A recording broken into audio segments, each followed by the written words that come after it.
Yeah, I liked that tune so much last week I thought I'd play it again in the pre-show roll, or whatever they call it. Hi, it's Thursday, April the 10th, 2025. This is Paul English Live, coming to you from jolly old England. We're certainly jolly, of course. It's just gone 3 o'clock US Eastern Time, 8 p.m. here in the UK. Welcome to the show.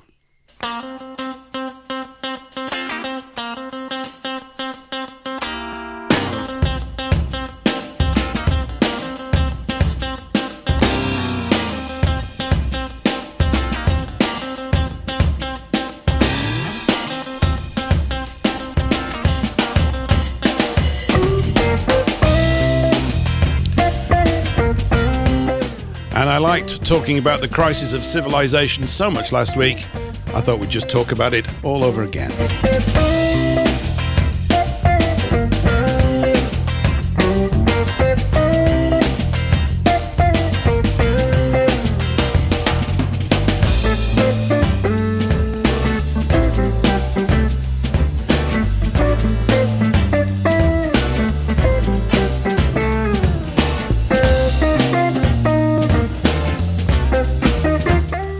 In today's show, we have music, laughter, maybe even some, brace yourself, poetry. Oh, also in the crew.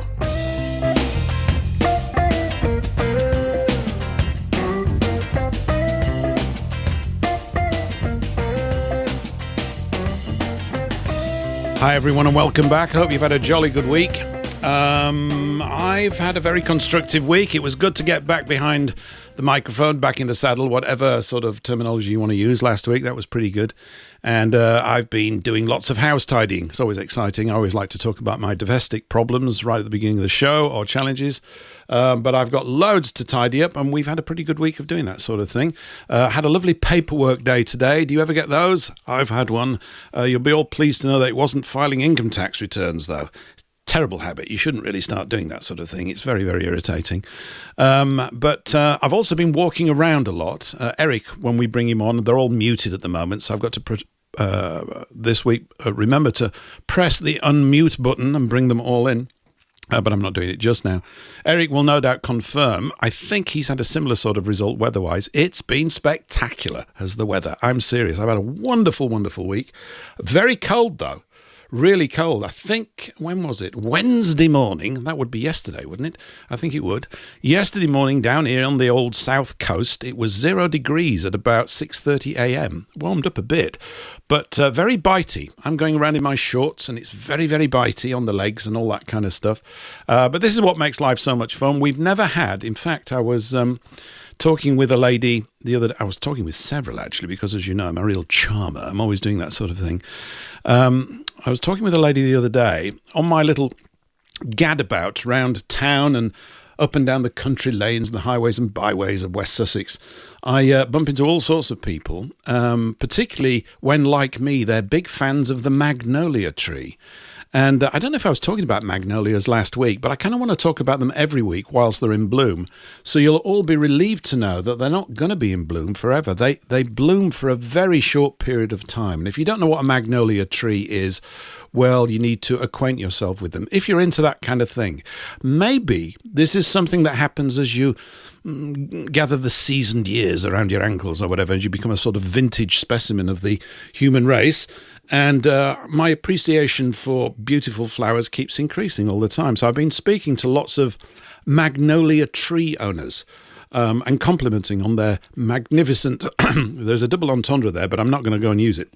They're magnificent shrubberies and trees, quite spectacular they are too. So, and they're very happy by the seaside. They thrive on salt air, and they're all just about to go. So it's been really rather wonderful and marvellous and all that kind of stuff. So I'm full of the joys of spring, even though it's a little bit cold. Anyway. We've got all sorts of things lined up for you tonight. So interesting that I don't even know what they're going to be, which is what makes it all kind of fun. But I want to welcome onto the show the crew. I've just mentioned Eric, so I'll bring Eric in first. Eric, good evening to you. How are you this fine spring evening? I'm very well, thank you, and I hope everybody else in the team and in chat is very well as well. And what a beautiful weather we're having. And apparently it's going to carry on tomorrow and on Saturday as well. So I might actually get on my bike tomorrow. I might go for my second bike ride this year. So I hope it's not too cold. So Well, no, it doesn't. I mean, I made a little guest appearance, didn't I, with you on Monday, which was a lot of fun. And I think I told you then that I'd actually get on your bike, for the first time in about 10 years.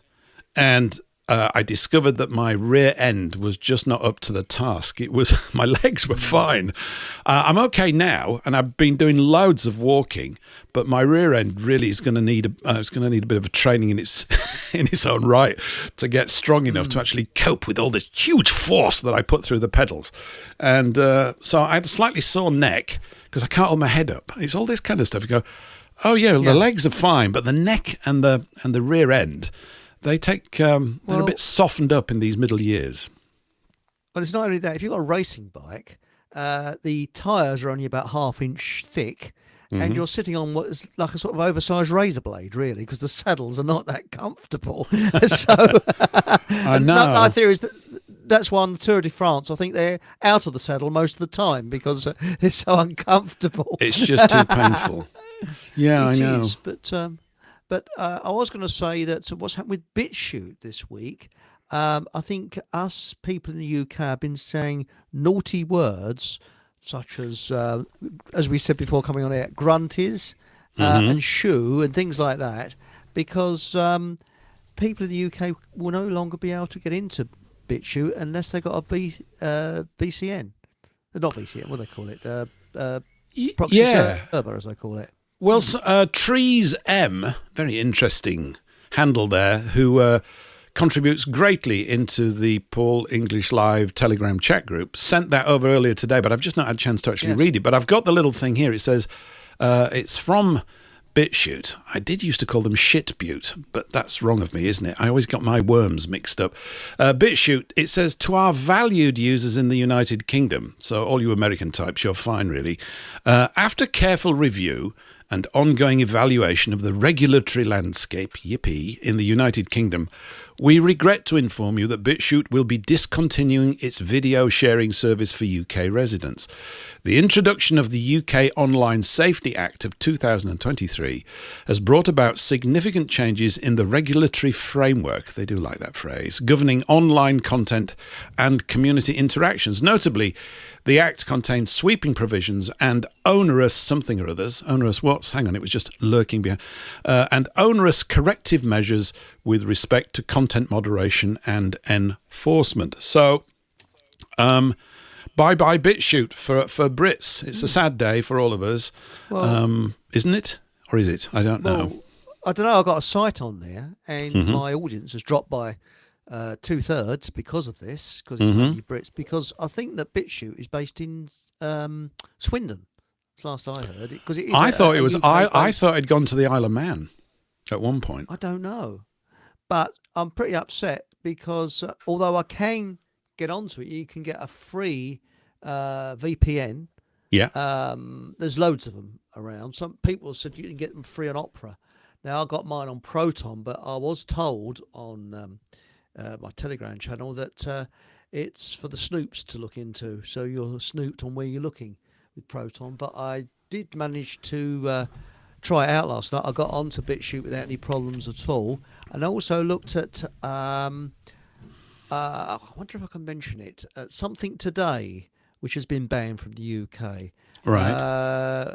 Starting a country beginning with R, which is probably... them, Russia Today. Yeah, you can mention them. Yeah, they're fine. Yes, RT, Today. yeah, they got wiped out here a long time ago. Yeah, wow. Yeah, no, but you can see it live from Proton VPN. So, but I don't know if there's better ones. I mean, as I say, was told that all the snoops and the Secret Service use that to find out who's on there, and it's data gathering, but what isn't?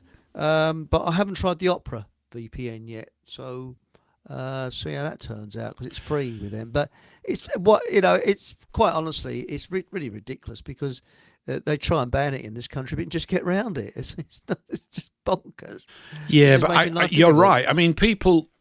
Naughty people like us who are extremely naughty and would like to actually think some of our own thoughts every now and again. I know it's pretty bad that we want to do. Dare you? I know. Think. Yeah, God, I my know. word. It's quite exciting, isn't it? Oh, I'm doing my own thinking. I actually have to go off into a small little dark room and make sure nobody knows I'm there, and then I start thinking away. Of course, they're paranoid even about that, but it shows you how important the whole of the thought field is to them. They can't have things arising like mushrooms in little clouds of interest all over the place. They can't stand all that kind of stuff. I mean, I know I'm only restating the bleeding obvious, but it's the case. So if you're in America, you can enjoy your freedoms while they last. You're probably not as free as you think you are, although you probably think this is a whining Brit, and if you do, you're probably right to think so as well. But what I think the calling, Eric, for us over here to some degree is to look at these things called private membership associations. And we need to have like our own members-only private video site where you have to, join it. A bit like, I'm sure we talked about this before.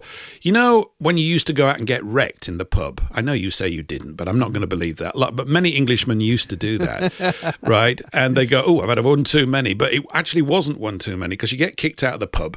And then there used to be like private members clubs, which you could join for like a tenner. And you got a free pint when you went in, and the licensing hours was till like 4 o'clock in the morning. Well, that's how pubs in the old days, or to cater for the hardcore drinkers, which we all are really secretly in Britain. I'm not actually. I'm not at all, but that's how you deal with it. So you basically sign a members agreement, and I think that's got to be done carefully as well, because it's as if every sort of little bolt holes and little hidey hole that we can create, they don't mind as long as it doesn't grow, but as soon as it starts to grow, they come up with new regulations to ban that and all this kind of stuff. So I don't know whether this is a good or a bad sign. I mean, we want to talk, don't we? Everybody's got to talk and all that kind of stuff. But we're going to have to find our own ways to keep on doing this. So it is a kind of sort of duck and cover, dodge the Bobby, dodge the Rozzers type thing. It's ridiculous, actually. But a good way of looking at it is, when you look at history, censorship is generally the last bastion of tyrants. So the more they're censoring, the more you're seeing that they're panicking. Mm-hmm. They're finding out too much. And I'm optimistic. I'm very optimistic. As I've often said, I think that Keir Starmer is probably a blessing in disguise, because he's going so far. Is the, shall we say, the last straw that broke the camel's back. He's really pushing it too far. So we just sit back and watch. Yeah, I guess. I mean, I suppose I'm slightly, is jaded the right word? I don't know. It's not jaded necessarily, because I'm completely open to spontaneous, odd, strange things happening. I think you've got to be, because they are going to, it's just that most of them are sort of not in our favour. But I still tend to sort of view the whole of the sort of reactive media, which, and in that I include most of the alternative media, and we're kind of reactive here at times. I try not to be all the time, but you can't avoid it. But I don't know what solutions it's ever going to come up with, because I still think it's it's observing dramas that are on the surface of the real problems, the real crisis of civilization, you see, and I don't think it's fully understood, and which is kind of a cocky thing to say, but I've got not much evidence to suggest that people really they're not thinking right. I had this old thing, I've said it before and I'll say it again. There's that old, is it an adage? Maybe it's an adage. If they get you asking the wrong questions, it doesn't matter what answers they give you. And I'm going to suggest that for decades now, the whole of the manicured, manufactured mainstream press, whether it knows it or not, continually fails to ask the right questions. Continually. And when someone does, like certainly say, like Enoch Powell would make a political speech in a particular vein, and it would rock everybody, then you know that those are the areas that we've got to go to. And of course, the BitChute thing is part of that. Let's shut everybody off. We don't want them to even think that they can think about that. It's that far down the hole. They don't want it even coming up on your agenda, So there's lots of room for brilliant creative thinking, and we're going to need it. I think we're going to need it. Well, yeah. I think they're brilliant creative thinkers in government, but in a negative way. That their evil is quite brilliant when you think about it, because every government for decades has done an incredible job of destroying this country from within. I mean, you can't I'm not giving them praise, but when you look at it, they've done far better than any enemy could have ever dreamt of doing. So, and I think that Starmer's going to get all the glory for that, for being so evil. So he might well do. He might well. Well, do. I think we need an alternative Churchill speech that he never made, telling the truth. You're fighting for your sons and daughters to leave university and never have a job. Mm-hmm. They will then be, and we can sort of go on like that. With AI, you could probably do a Churchill speech that would be honest. That would be telling the troops of that time the future. You'll come out of the army, you will be denied a pension, and you will die in poverty of freezing to death because you can't afford to heat your homes. That's what you're fighting for, the freedom to do that. And seriously, I think we do need a good speech like that. Well, I think with a bit more creative time available, and I'm expecting to get some. Yeah. I'm writing a couple of speeches right now, not in that vein, but I am. Yeah, I think more structures probably. Well, I'm kind of drawn to it at the moment. Go through little phases, don't you, all the time of thinking, well, maybe this communications approach would be slightly more effective. I don't know where I mentioned this. Maybe I mentioned it after the show with you on Monday or something. Was it this weekend just gone? I had a really... And Paul and Patrick, thanks for being patient. We'll come over to you in the land of the free momentarily. Here locally, there's a street market that takes place on the first Saturday of every month. So last Saturday was that first Saturday of April. And I just happened to be up there. It was quite reasonably lively. They shell out 30 quid for a stand about 10 feet by 10 feet, something like that. Lots of people selling honey and monkeys and trainers and all sorts of things. A bit of tut, but most of it was pretty good, actually.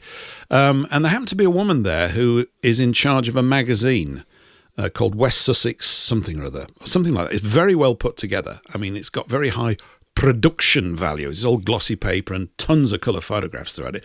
Lots of local advertising. I think it's a monthly. It's been going for quite a while.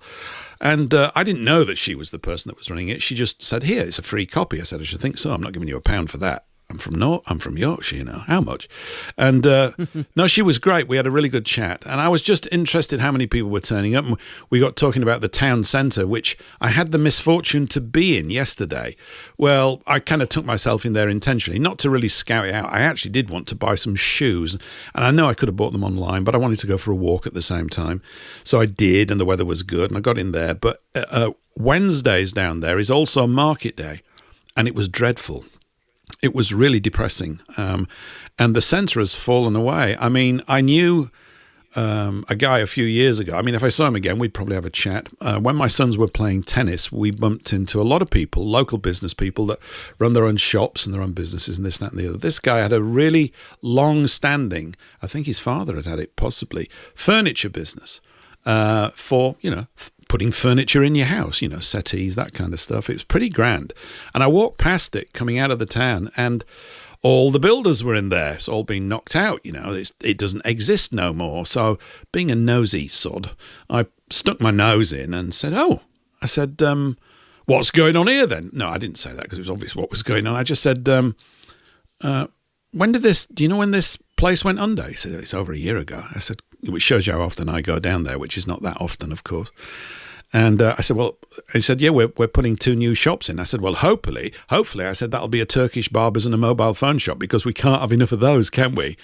This completely went over his head. It was completely not in on the wavelength.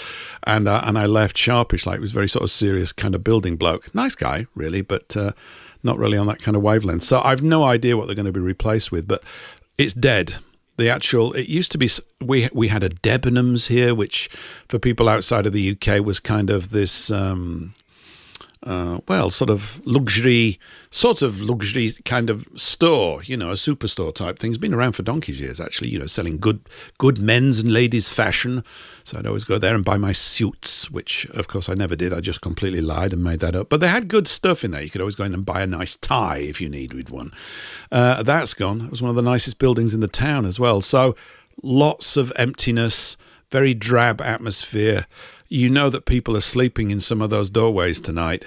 It's not looking good. So it was good for me to go and sort of get the reality of it. We talk about it here, but it's good to go and see it. Well, good's the wrong word. It's valuable to go and see it and let it impact on you, because it's not a particularly energized place. And this woman here locally, which is much, much nearer, she said, yeah, this is actually better than what they're putting on in the centre of the town, which it was. It really was. So I'm sort of umming and ahhing about taking a stand to sell what? Ideas.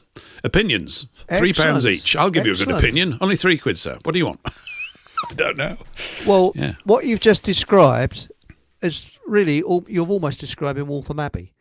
Now, Waltham Abbey used to have a market where you had to queue to get down the road, and it's I wouldn't say it's like the shambles, but it's very oldie-worldy, Waltham Abbey, but it's run down now. Now you go to the market, and it's like a very bad car boot sale. It's awful. There's hardly anybody there, and they just got, a few stalls, and that's it. And then, because why go there if there's only a few stalls? And they've done that. That's happened since the council put charges on car parking, because people say, well, why bother paying to park? They go and see a few stalls. Well, I can go down to the local supermarket and park for free. Yeah. And that's it. The big squeeze is on, and they're squeezing tighter inexorably with each passing month. Or is it the great, the boiling of the frog thing? It really is that. I don't think you need to be a rocket scientist to work it out, but most people aren't even close to being a rocket scientist and don't even think about it. They just sort of keep coping all the time. But enough of this gay banter about the restricted, imprisoned English. Let's go over to those wonderfully free American types. Paul, are you with us this evening? I know you are. Hi, how are you? How are you this fine afternoon? And is it really still as cold as you mentioned it was pre-show? Is it very chilly? No, actually, it's in the 40s now. It was 20-ish this morning when I woke up. It was terribly cold. You see, I always know when the mornings are cold, because when I wake up, I discover that the cat has kind of burrowed underneath the blankets and is curled up in a little ball under my armpit. How she can stand to be down there and still breathe is absolutely I was thinking mystery about your poor cat. That's the first thing that popped into my head. Yes, the poor cat. The poor cat. Well, at least it wasn't a morning after an evening's 13 bean soup. She won't even come near the bedroom on days like that. But I think that's more information than we needed. The magnificent shrubberies. I was thinking of the magnificent shrubberies, and I'm thinking that if they can't actually have shops or businesses that actually make money in that square, the circle that you were referring to, maybe they could have some inglorious bastards plant some magnificent shrubberies, and there would be a space where people can actually go and enjoy themselves. Maybe. Yeah, no, they need a bit of that. I mean, they seem to love concrete more than they love trees. Although this is a pretty treed sort of place. It is, actually. It's pretty good. There's a place called Grand Avenue, which is lovely. It is rather grand. And it must have been really grand when they laid it out, I think probably in the late 1800s, because it's it's got maybe 2/3 of the original houses, which are pretty massive things. And they're all over sort of like well over £1 million, these lot, and maybe a bit more as well to boot. They're big old sort of Edwardian houses and stuff like that, and Victorian stuff. And they're just fab. And the road's very wide for English road measurement purposes. It's very wide, and that's why they call it Grand Avenue. So it's 2 or 3 times wider than a normal road.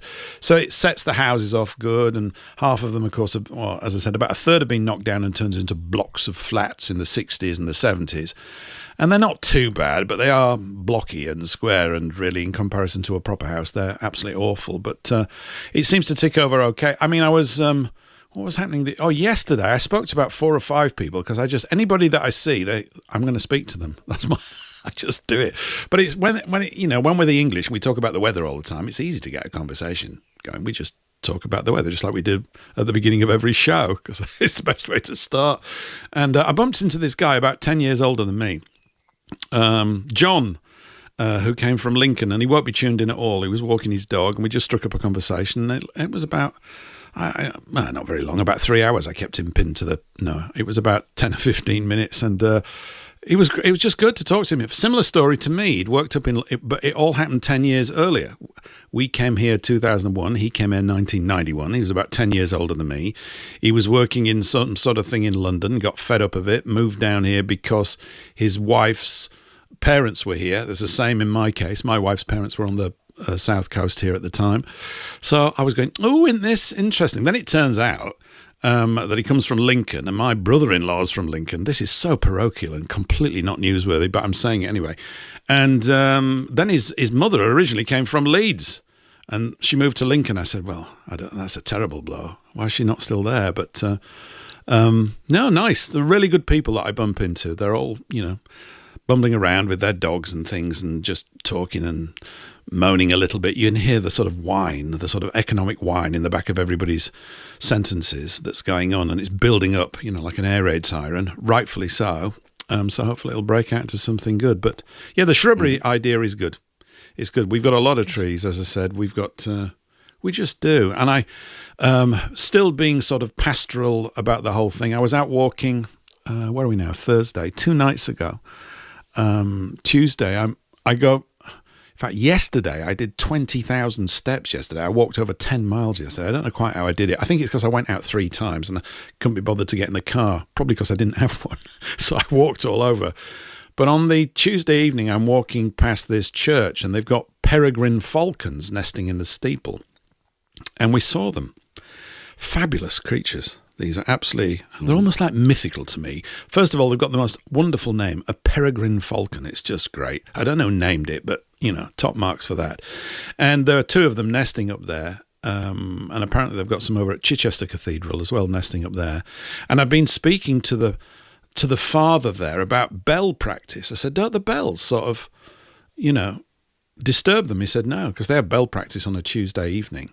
And one of them flew off as I was sort of looking at it, which was great. And I saw the other one sort of hop up on the ledge, and the sun was going down, and all its breast was red and orange with the fire of the sun. You see, I'm feeling rather poetic today, but it really was very inspiring. And just to let you know, that's the fastest thing in the world. Those things descend at 240 miles an hour or something. Outrageous. Unbelievable. That's like you and me traveling at 2,500 miles an hour. If you think about it, and still being able to see through our eyes. I have no idea how they do it. It's absolutely amazing stuff. So beautiful. Little really wipers. Yeah, fantastic.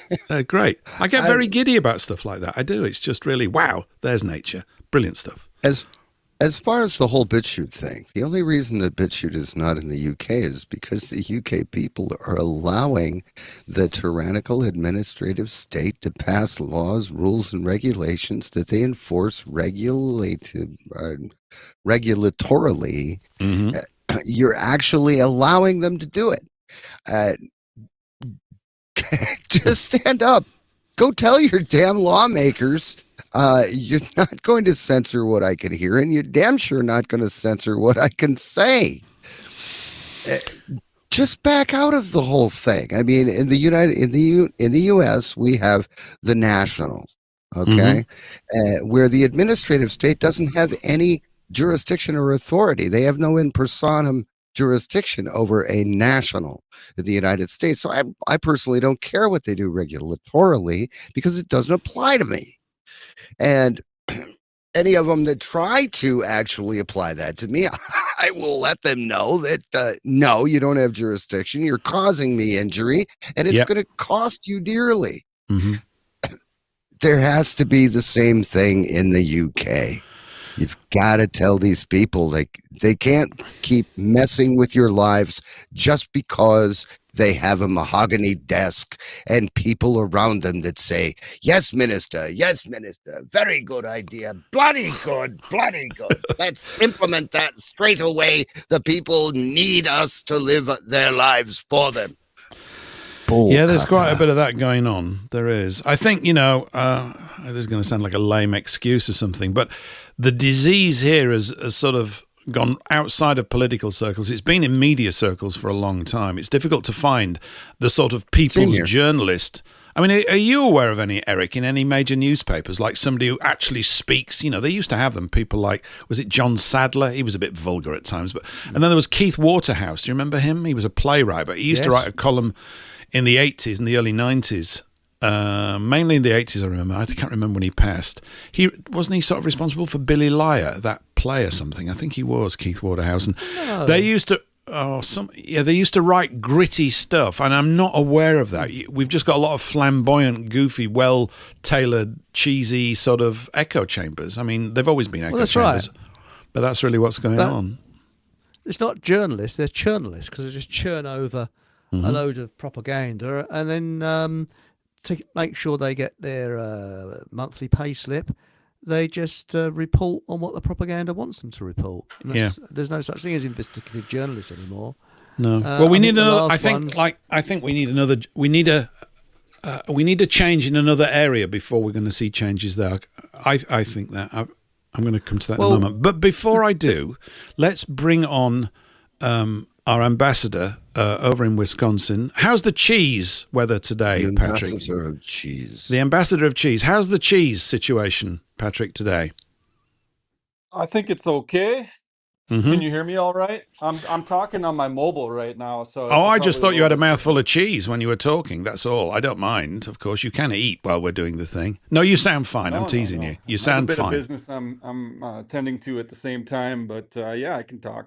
You're multitasking. Is that what you're telling us? I'm multitasking for a little bit here until I'm free to devote my entire attention to our talk here. But I think that I like what you're doing with the PeerTube instance as a way of getting around this whole censorship of BitChute and getting people's voices, from preventing them from speaking the truth to the power, because the powers that should not be are making these laws that where they think that they're the only purveyors of truth, and we need something that can get around that. And I think there's always going to be something like that that's going to take place, where you get one mode of communication taken away from you. We're clever at finding another mode of communication, so yeah, I think it's necessary. I am, of course. I'm exceedingly clever at that. You're quite clever at it. And Eric and Paul are reasonably clever at it. And all the listeners, of course, are exceedingly clever at this sort of thing. I mean, when they do this, you see, they don't have to completely wipe you out. It's a bit like soft kill all the time. It's very energy sapping when you build a thing and you build a sort of head of steam up with it, and then they change a thing and it doesn't quite kill you off, but it wipes out a huge chunk. It's like when people lost a lot of followers on YouTube and things like that. And they know this. I mean, it demoralizes the communicator. They go, it is. It's, whatever people might want to say. I know there are certain channels that have got huge numbers of followers, and they tend to translate into lots of live listeners and things like that. I don't have much of a YouTube channel, although shout out to everybody on YouTube. That's growing all the time, so it's wonderful to have you here. I'm keeping an eye on the chat there. And of course, to all the reprobates over in Rumble, good evening or good afternoon, depending on what part of the world you're in. Welcome. And I haven't even had a chance to even look at the comments, but it's reasonably lively in there and ticking over, so that's quite good. But yeah, I think sort of a little bit more thorough planning might be. It's very tedious that I say such a thing, but these private members associations apparently hold out some kind of a defense for this sort of stuff, and we would have to create some kind of a private members club. And this means, of course, it starts off very small, which in its own way can be slightly discouraging for everybody. Well, there's only 5 people here. I mean, there will be a day, with these things where there would only be 5 people.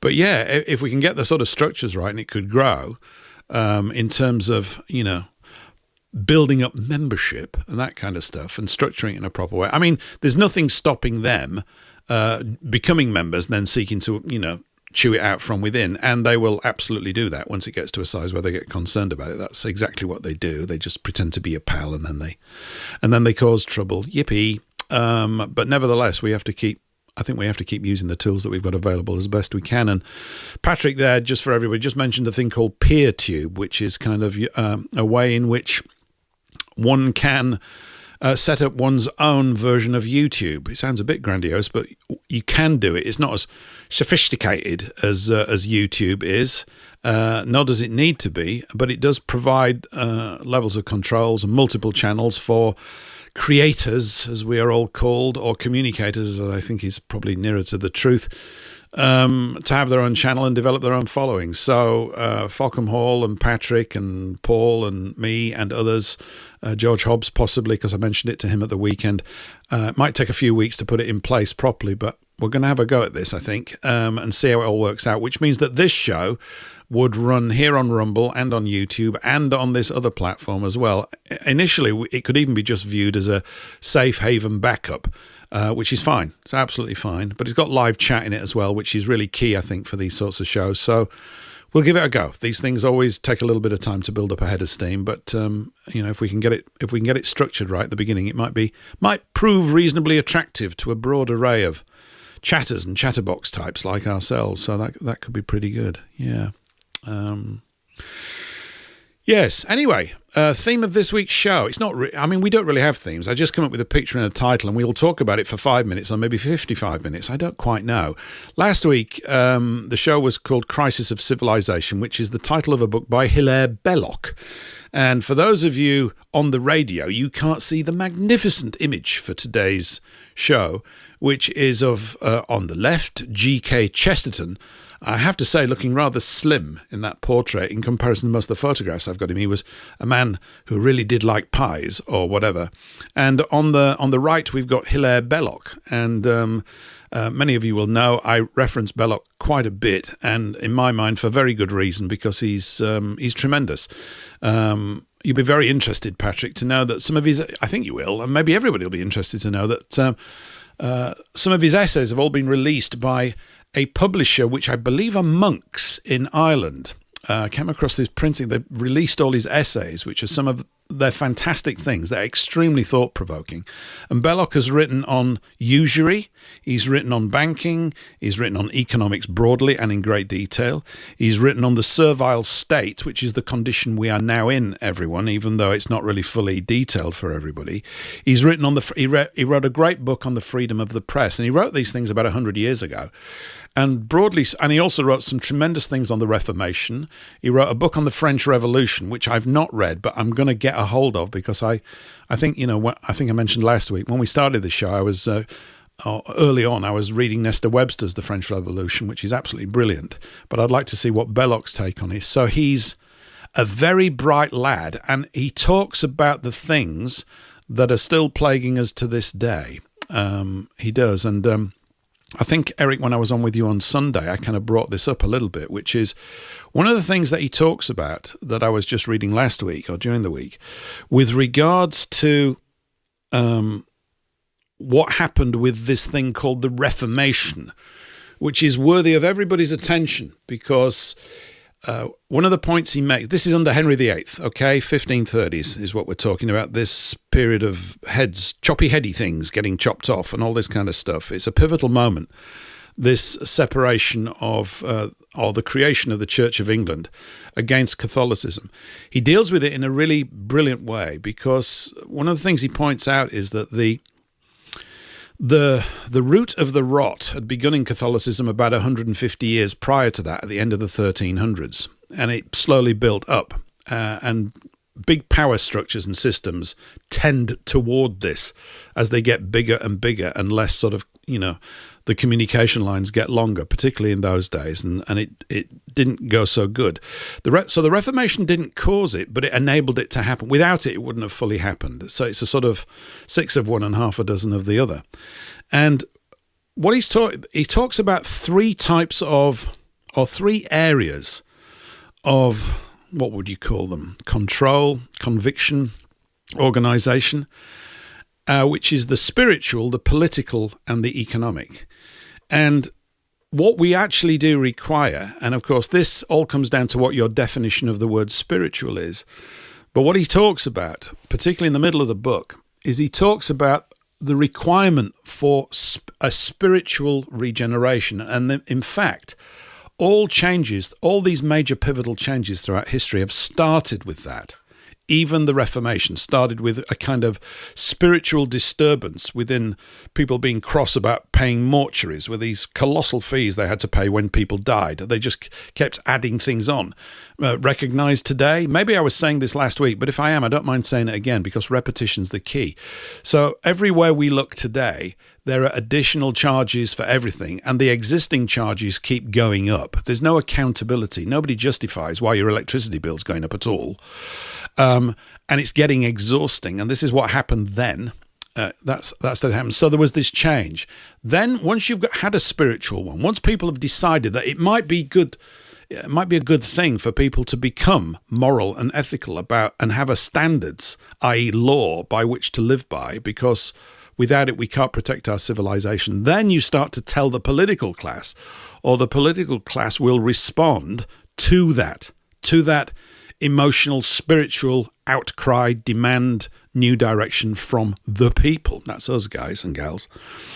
And then finally, supposedly, in the proper organization of it, the political force will structure the economic life so that it supports the desire on the spiritual level. What we've now got, it's not rocket science, is it's completely in reverse.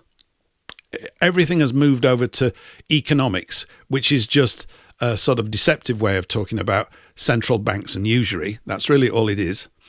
So central banks and usury hide behind economic reports, but it's all guff because nobody knows how banking works. So how can you work anything out? And they are now bossing the political class, and the spiritual regeneration is being kept down, maybe courtesy of things like, shutting BitChute down over here or whatever. It's all morphed the wrong way round. And the challenge before us, ladies and gentlemen, is to discover what it is that we think spiritually, and in more common parlance, you would say morally and ethically, what it is that we require, that we need to restore that thing called civilization, which you have to say it's a bit of a stretch, the definition of it right now, what's going on, because there's so much uncivilized behavior and hostile behavior from the so-called elites and these other people who are completely beholden to money, to the money power. Did I say all that last week? I probably did, didn't I? But that's kind of where we're at. And I can't recommend Crisis of Civilization enough, like I've recommended other books. So I would really, if you don't read things in long form, I urge you to do that. You might not like that book, but you might have other things that you want to get stuck into.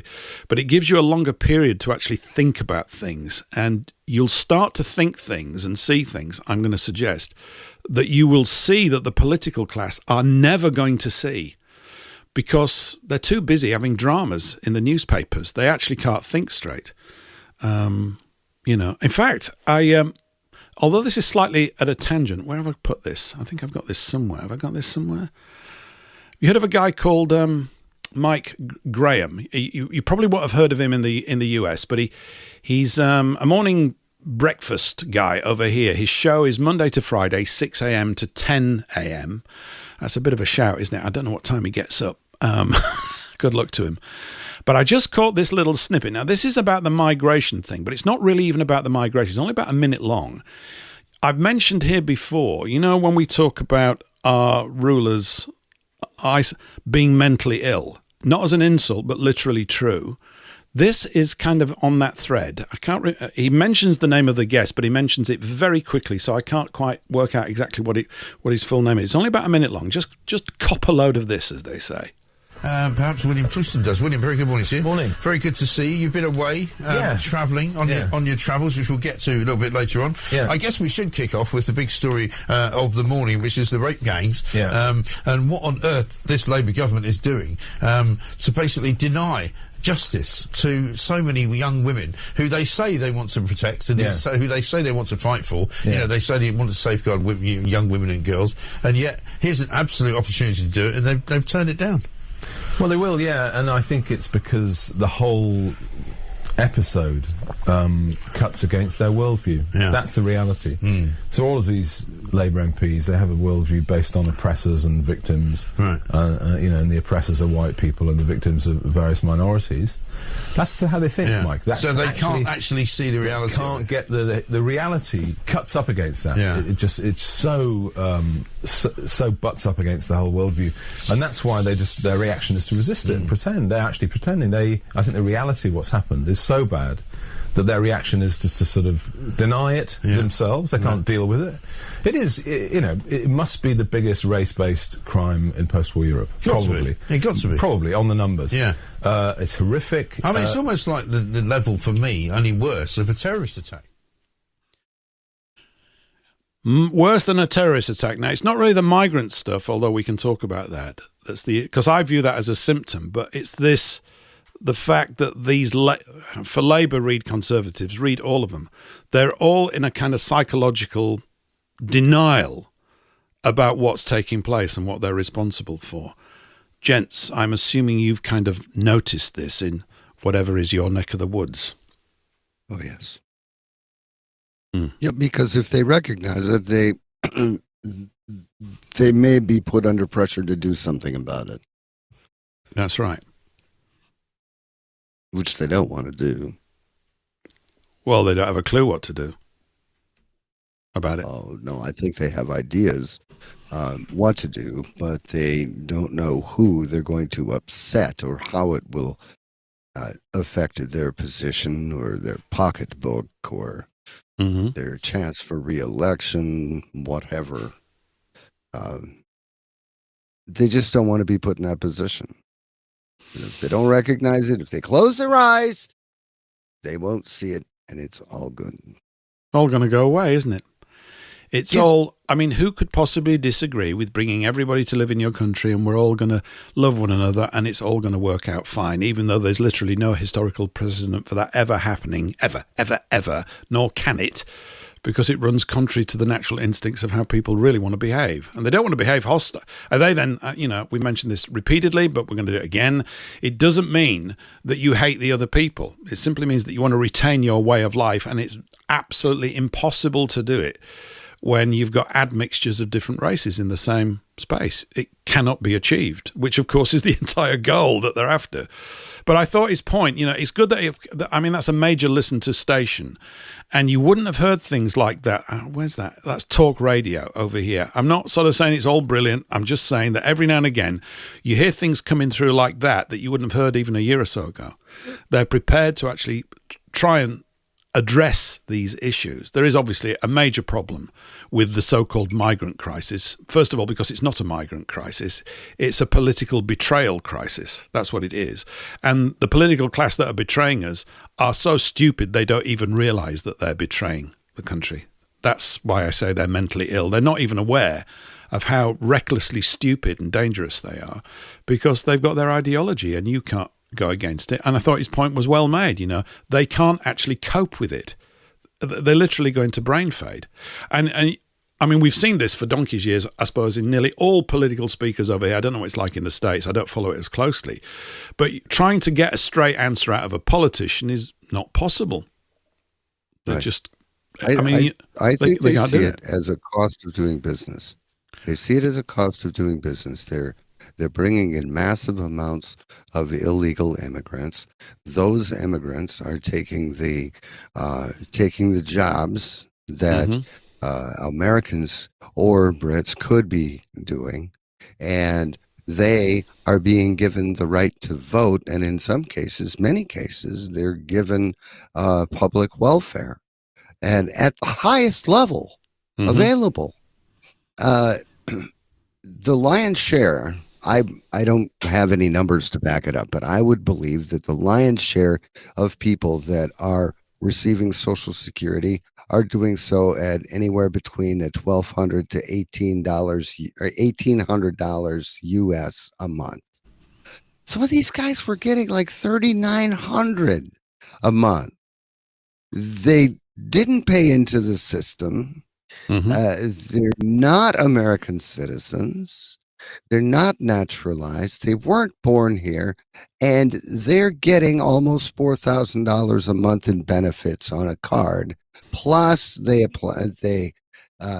they qualify for food stamps, they qualify for Medicare and Medicaid, for free medical care.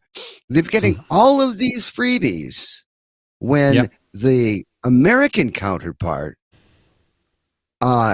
is forced to live on less than a third of what these guys are getting. And they worked here their entire life. Mm-hmm. Yep. Well, we have a similar thing, similar dynamic here at play. We really do. I mean, part of it they seems want to voters. Well, I guess they do. What are you going to vote for? They want that. You get somebody. Pardon me. You get somebody that's ready to give you $4,000 a month in cash money, $250 a month in food, if not more. Who are you going to vote for?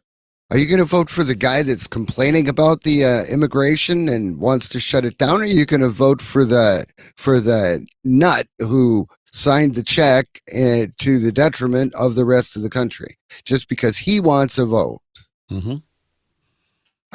But I mean, if we wind that back a bit, if you even wind that back a bit, we've got this point of why is it that people that are not of the nation, the home nation, get the vote?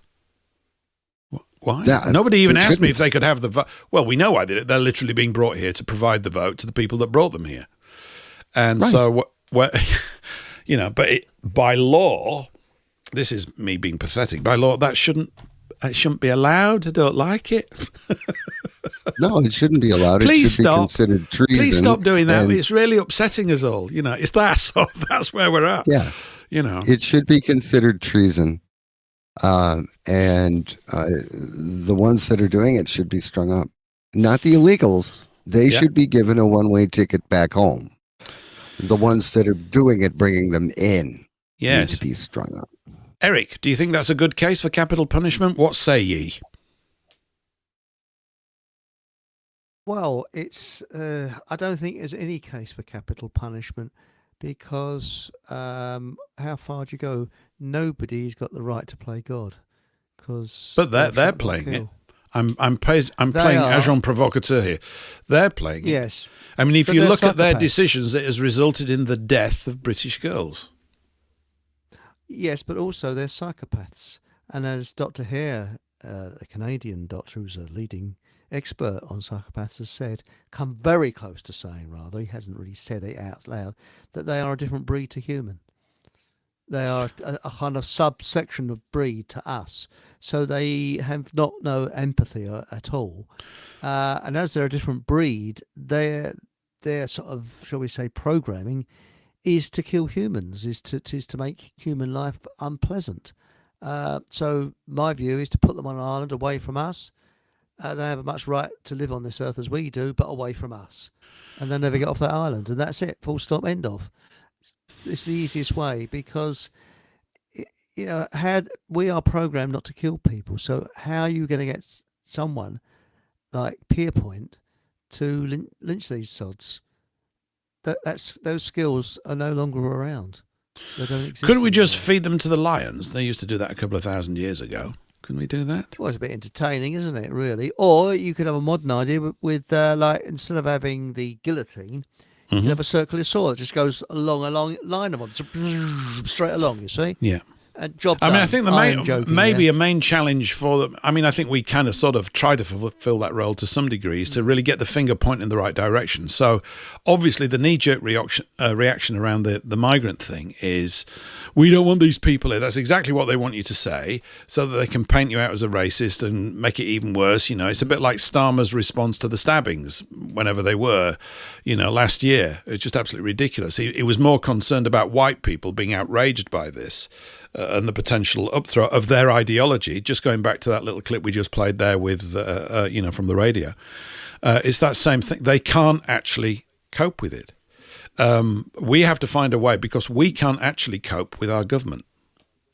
Because they're not ours. We can't cope with it. I mean, if they carry on behaving the way that they are doing, and I see no signs that they're just suddenly going to go, you know what, we've been completely wrong about this. We're really upsetting our own people. When has anybody ever said that? They're not going to, like just plain common sense conversations that you're never going to hear, because everything's got to be so sophisticated and it's got to have an expert, and there's always an inquiry. Have you noticed that inquiries, as if this is, well, there's going to be an inquiry. Yeah, and that just means some people sitting around smoking a few cigarettes and going, what do you want to do about it?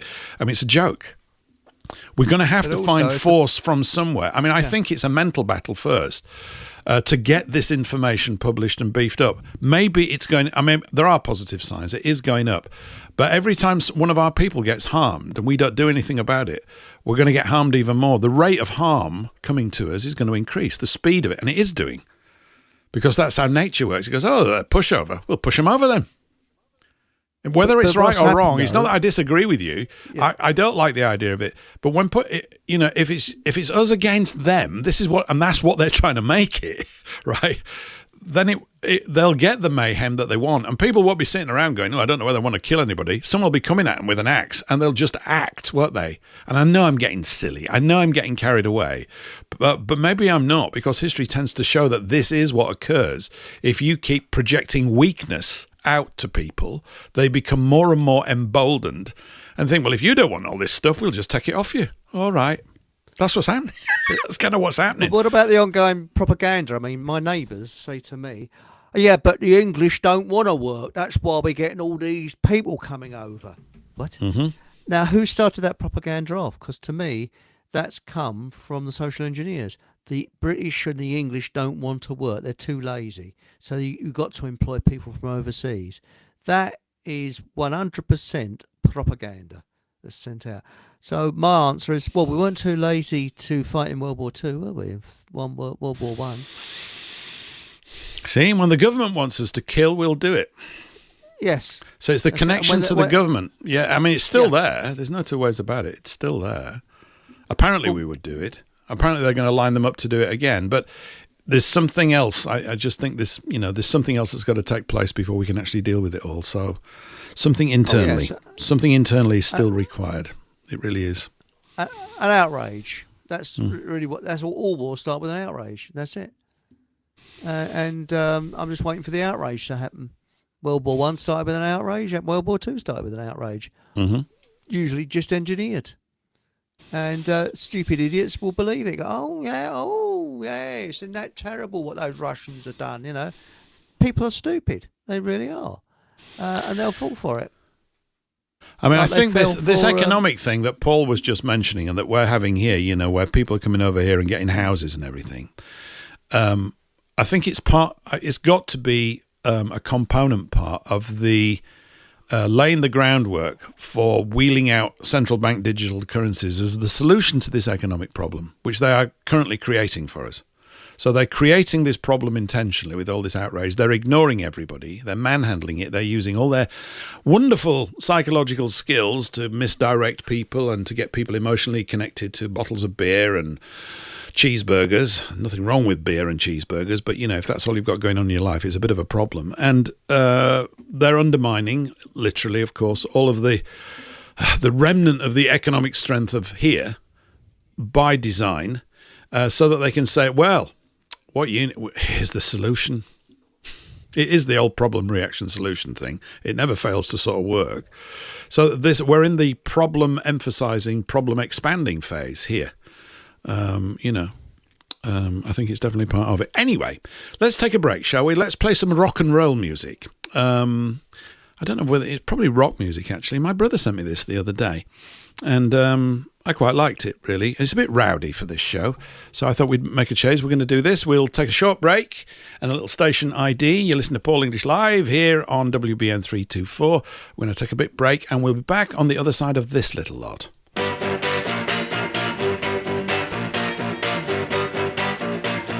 It is a bit raucous, isn't it?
Attention all listeners. Are you seeking uninterrupted access to WBN 324 Talk Radio despite incoming censorship hurdles? Well, it's a breeze. Just grab and download Opera Browser, then type in WBN324.zil. And stay tuned for unfiltered discussions around the clock. That's WBN324.zil. The views, opinions, and content of the show hosts and their guests appearing on the World Broadcasting Network are their own and do not necessarily reflect those of its owners, partners, and other hosts or this network.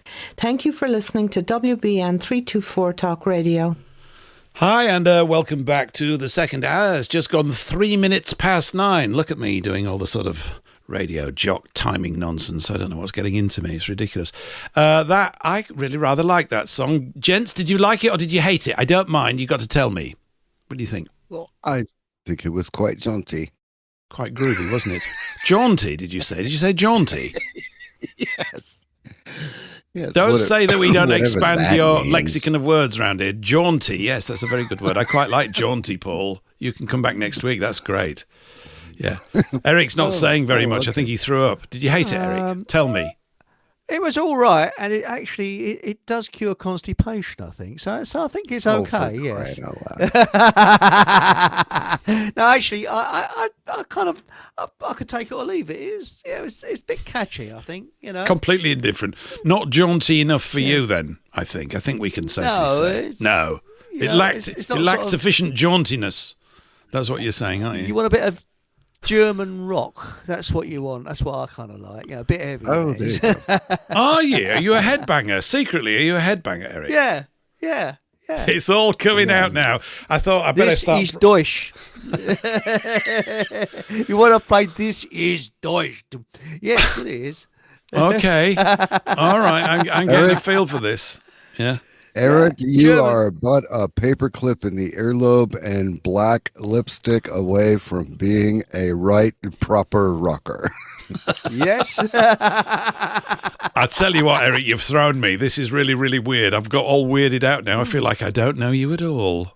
Gosh, that's Well, really. listen to some German heavy rock. Actually, it is very catchy. I think you'll like it. And I used to play it at the beginning of my shows before YouTube, so it was a copyright Look, strike. But you send me some over in between shows, and I'll give I it. will. And if it meets with my jaunty approval, I might give it a go. I've got to say, I feel slightly trepidatious. There's another word for you, everybody, about it. So yeah, I do. I'm slightly anxious about it. But there we go.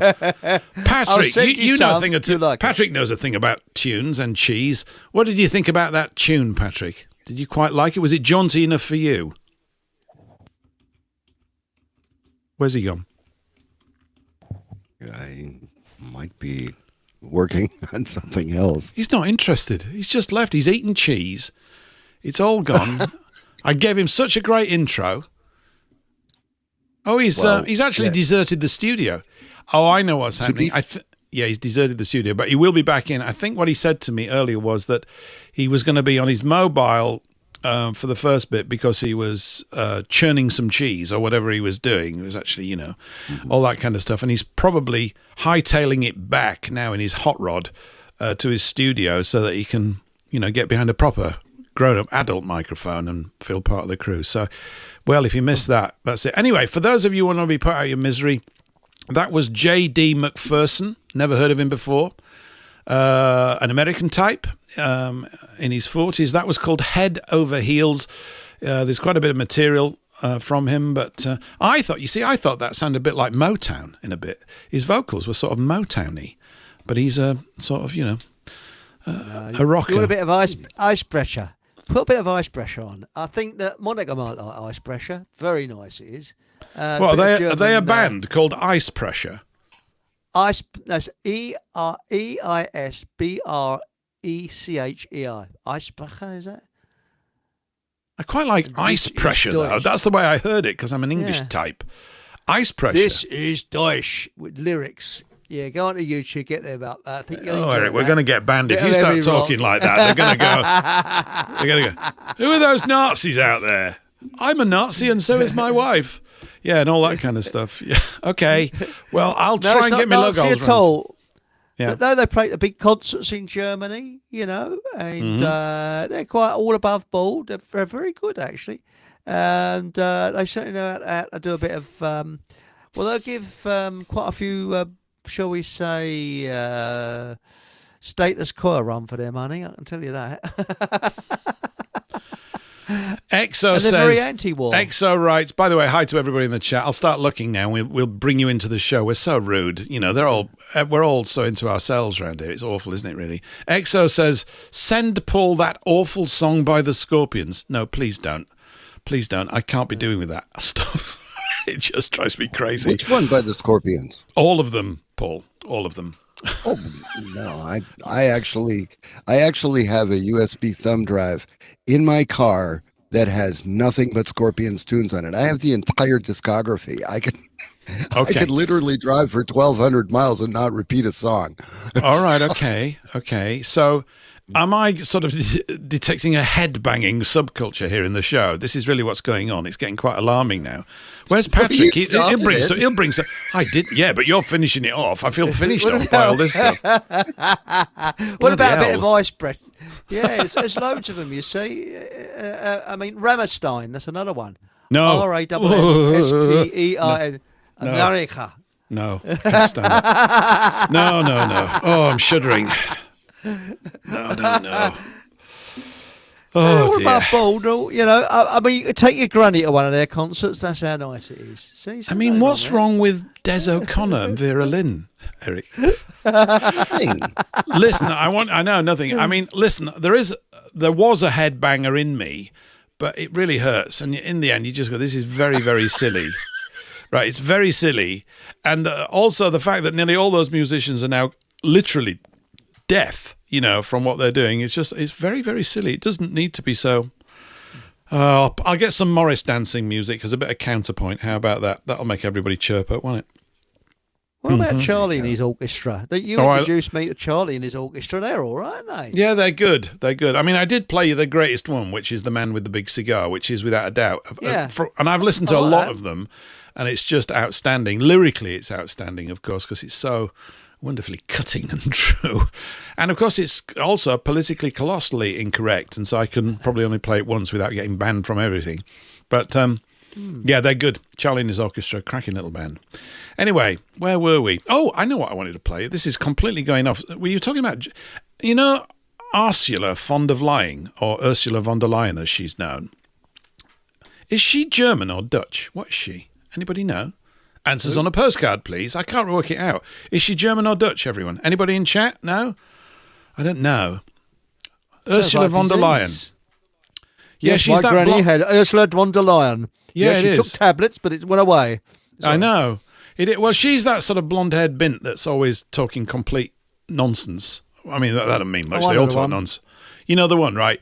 And she's been dropped in there. Nobody voted for her or anything. So, whatever. Gutch. Is Gutch like Dutch, Exo? He's written Gutch. I think it's Dutch, right? She's Dutch, is she? Yes. Hang on, I've got a little clip of her saying something absolutely hilariously insane. You might have all heard it. I wonder if anybody put it in the chat. I got it a few days ago, actually. Where have I put this? Where I put this crazy little thing? Hang on. I've got it here. It's very brief. You ready? Brace yourself. Europe is the values of the Talmud. The Jewish sense of personal responsibility, of justice, and of solidarity. Let me play that for you once more, just so that you think what you heard the level. Is actually... Pardon? What's that? Is it a bit quiet? Pump up the level a bit. It was real quiet. Pump up the volume. Here we go again. Yes. Europe is the values of the Talmud. The Jewish sense of personal responsibility, of justice, and of solidarity. I'll just play that little bit right at the beginning again. Europe is the values of the Talmud. There we go. Europe is the values of the Talmud. Yeah. Yeah. So this is someone who redefines the definition of a blonde bimbo. She actually makes most blonde bimbos look hyper intelligent, and I don't think blondes are necessarily bimbo-ish. In fact, I think they should play on it. Most of the blonde ladies I've ever met have been sharp as razors, to be quite honest. But that's just hilariously insane. Don't you think that's insane? Oh. It's like someone who literally doesn't understand who she is, what the history of Europe is, or anything, or what the Talmud is at all. She'd have to become more sane to be rated as insane, I think. Yeah, am I in bannable territory with YouTube now? I think we might have just moved into it. Their AI bot's going to go crazy. They've just said the word Talmud. No! I just find it's... should I be... what are we supposed to do with something like that? I mean, you can only just draw the logical conclusion that, A, she's never read it. I have, not all of it. I've read enough of it to know that it's not worth reading all of it at all. And it's a very silly book, in my considered opinion. If you have a different opinion, that's fine. But mine is it's silly. It's also very dangerous. And it's got nothing to do with Europe at all. In fact, it's the complete antithesis of everything that supposedly the traditions of Europe stand for. So are we to believe that she's basically a Talmudist? Well, and therefore, is it any surprise why things are... Yeah. Wouldn't she? I should think so. But how she's did she trying get to into that promote. position? She's trying to promote the Talmud in the UK. She's trying suggesting, to promote it as she's not suggesting it because the people that have already been lulled to sleep by the little wavy blue lines while they're watching the mainstream news, they're already in a hypnotic receptive state. Then they'll just be all glassy-eyed saying, "Oh yeah, that's where that comes from. The UK has the Talmud." Okay. Please, give me a break. I've just got to go and get something to calm down. I need some drugs or something. Because it's just I think I need bubbles. I do. You? I think I need bubbles. Yep. But what do you mean champagne? It's 5 o'clock somewhere. It is 5 Talking o'clock about somewhere. bubbles, have you seen these bubble tea places springing up? What is bubble tea when it's out? There's one that sprung up. I actually went down to the town today, and there's a new place called a Bubble Tea. What is it? It looks as if it's from the Far East. It looks Asian or something. Does anybody know what bubble tea is? I mean, is it like an arrow that's melted in, melted into a cup? What is it? Are you just making this up? What bubble tea? What you mean English bubble tea but with bubbles in it? I don't know. It's a place called Bubble Tea. A place? Get your bubble tea. Yeah. You can actually buy bubble tea. What the hell is it? I don't know. It's expensive, though, whatever it is. Does anybody know in chat? I'm thinking it's probably a tea that's been injected with carbon dioxide to make it carbonated. I think it's just a carbonated tea. That sounds weird. What's wrong with normal tea? Normal tea's great, isn't it? I know. Hang on. I got it on YouTube. It says bubble tea is a popular Taiwanese drink known for its chewy tapioca pearls, boba, and various flavours, often including milk tea, fruit, and different sweeteners. Oh, it's very expensive. Terrific. Sounds horrible, doesn't it? Sounds bloody awful. I'll just stick to PG Tips and the Monkeys, if you don't mind. Yeah, absolutely. Alvin Kurt writes, "Hello all, cooking away. That clip made me laugh out loud and spit a mouthful of ale out. What a waste of good beer, Alvin Kurt. Personal responsibility rights. I'm just doing a really theatrical laugh for you, Alvin Kurt. Yes, it's just absolutely tremendously insane what she just said. Like 180 degrees, completely, totally incorrect. Marvellous. But Paul, you're right, unfortunately. This is the thing about developing things further and fuller. Now, I know this is not necessarily a place for poetry, and I've not talked much about G.K. Chesterton, although, as you know, I'm partial to a good poem. And the picture, just going back to today's picture of the show, because we dip in and out of sort of this, that, and the other, don't we? I'm not in control of this, everybody. I don't know what's going on. But G.K. Chesterton and Hilaire Belloc were very good pals. It was down to Belloc that Chesterton became a Catholic. You might think I'm an advocate for Catholicism. I'm not. That's not what I'm talking about. But I am an advocate for brains, and you've got to admire them wherever you see them. And these two fellas had more than their fair share of brains in all sorts of ways. And also, until you've actually read Belloc's stuff, you don't get the right sense of what he means. He's talking very much about the organisation of Europe and of Christendom. And I know I mentioned this last week, and I think that this is, certainly at the moment, it's looming large in my thinking. Something has got to take place. And I know every time I say things like this, people think I'm advocating for you to go to a church. I'm not. In fact, by the strict definition of a church in its early days, this is a church that you're in right now. You might not be able to see us, but the initial definition of a church, which comes from kirk, which means circle of the elders. It's a gathering of the elders to get down and to discuss the affairs of state, i.e. the condition of life, what is important, what is going wrong and what we can put right, etc., etc. You know, what human beings have been doing for thousands of years whenever they can. And so this is one. And Christendom, certainly when you read about the organisation of England prior to the Reformation, under this whole structure was better than this. I'm going to say it now. It was better than this. And the reason is we've moved over. Capitalism could only have come about after the Reformation had basically destroyed that structure. That's why we live in a world dominated by the money power. Now, the money power has always existed, but there were lots of safeguards placed upon it by the church, whatever you may think about that, to stop it getting out of hand. Usury still took place. But when it was found, I know certainly in England, up to about 1,500 and odd, if you were caught issuing a mortgage, you could be hung, drawn and quartered. So there's capital punishment for you, Eric. You're not going to tell me you disagree with that, or are you? No, not for usury, no. No, there we go. I found it, everyone. So he's a headbanger. Yeah. Eric's a headbanger. Yeah. And but hang on. Yeah, go on. If you hang them using bungee rope, then there will be egg bangers because they go straight up and hit their head on the top of the gallows, won't they? Boing, boing, boing. That would be fun, wouldn't it? Yeah. And it's like I was saying to you the other day, we need that T-shirt that says usurers' lives don't matter. That's a brilliant one. I like that one. Oh yeah, I every now and again, I have my moments. So, but it's key. It's absolutely key stuff to get a real handle on this on how the organisation should work. Now, one of the other things that, and I don't have much on it at the moment, although I've read essays by Belloc, particularly where he addresses this, is the power of what is known as the guild. Everybody's heard of guilds, right? G-U-I-L-D. They're not kind of what they used to be. They're still kind of clinging on to all the really excellent qualities of what a guild was. It was to protect craftsmen and to make sure that competition did not get out of hand.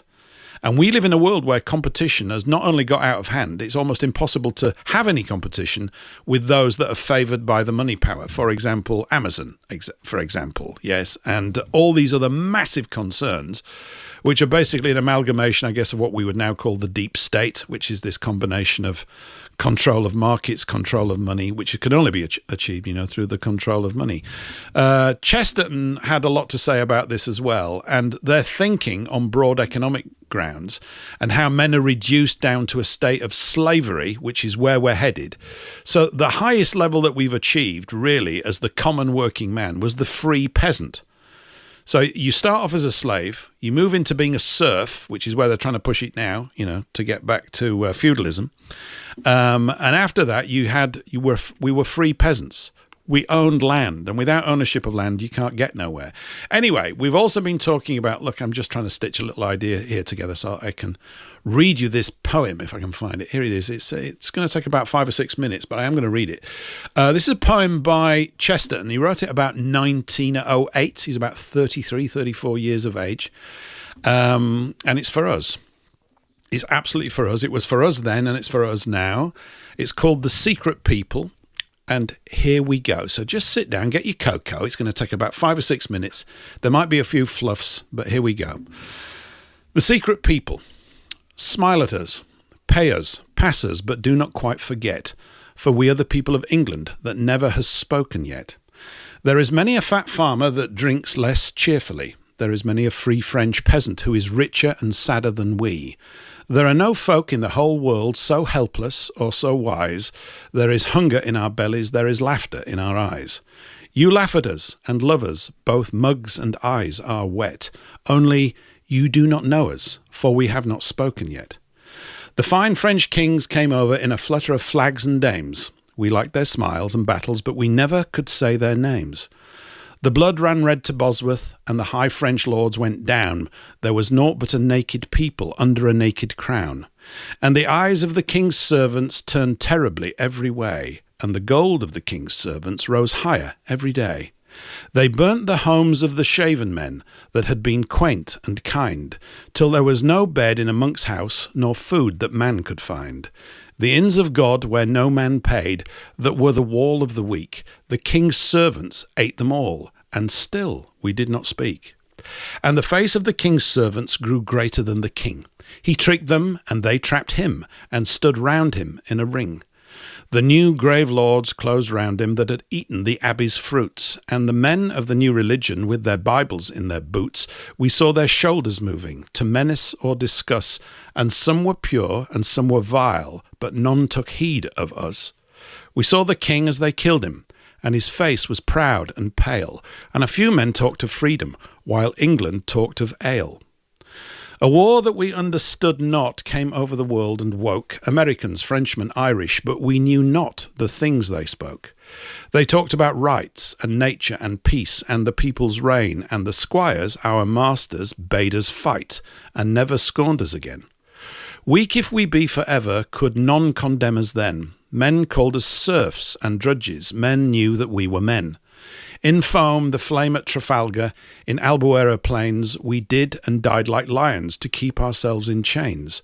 We lay in living ruins, firing and fearing not, the strange fierce face of the Frenchman who knew for what he fought.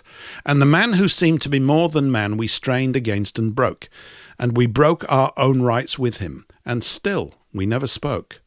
Our path of glory ended, we never heard guns again. But the squire seemed stuck in the saddle. He was foolish, as if in pain. He leaned on a staggering lawyer. He clutched a cringing Jew. He was stricken, it may be. After all, he was stricken at Waterloo. Or perhaps the shades of the shaven men, whose spoil is in his house, come back in shining shapes at last to spoil his last carouse. We only know the last sad squires ride slowly towards the sea, and a new people take the land, and still it is not we.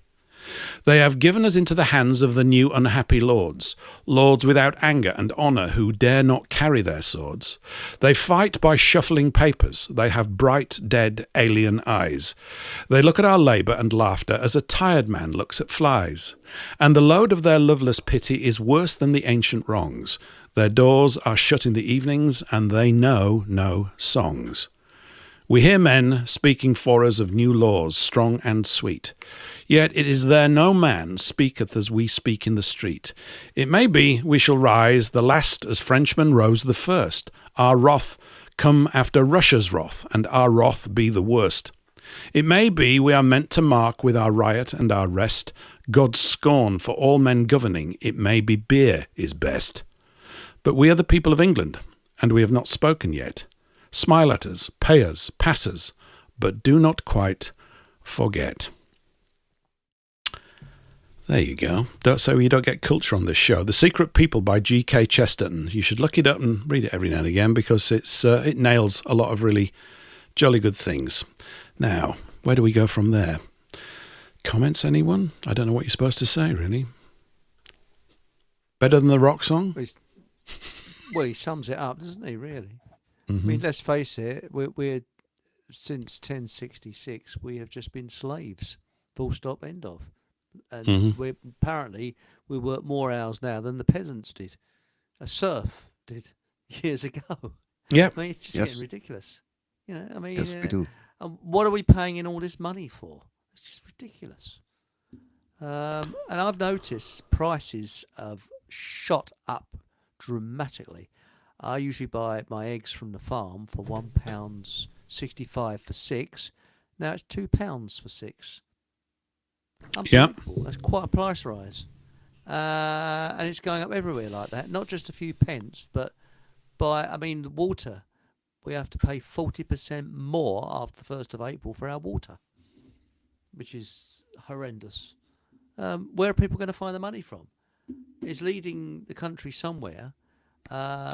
Serfdom, intentionally. Serfdom. It's designed to bring it about. Yes. This is the technology that they're using, the technocracy, to create the perception, it's not true, but the perception that everything's askew, which of course it is, but not for the reasons that they're going to give you. And as I said, the solution is going to be the only way to stave this off is for a highly efficient money system called central bank digital currencies. Really? Is it? The only way is to forgive all the debts and to restructure loans. Yeah. So that the government knows exactly what you're doing, can dictate to you. I mean, these handouts the governments, to me, that is failure of government. Because if a government's doing its job right, you shouldn't have benefits, shouldn't need them. Mm-hmm. So that's showing their failure. But we don't get politicians knocking around the door like we used to. But if one does knock on my door, I'll just ask them one question. What is your party prepared to do about stopping usury? It's a one question. It's very simple. And they'd be off like a rocket. I almost guarantee it. Most of them really don't even know what it is.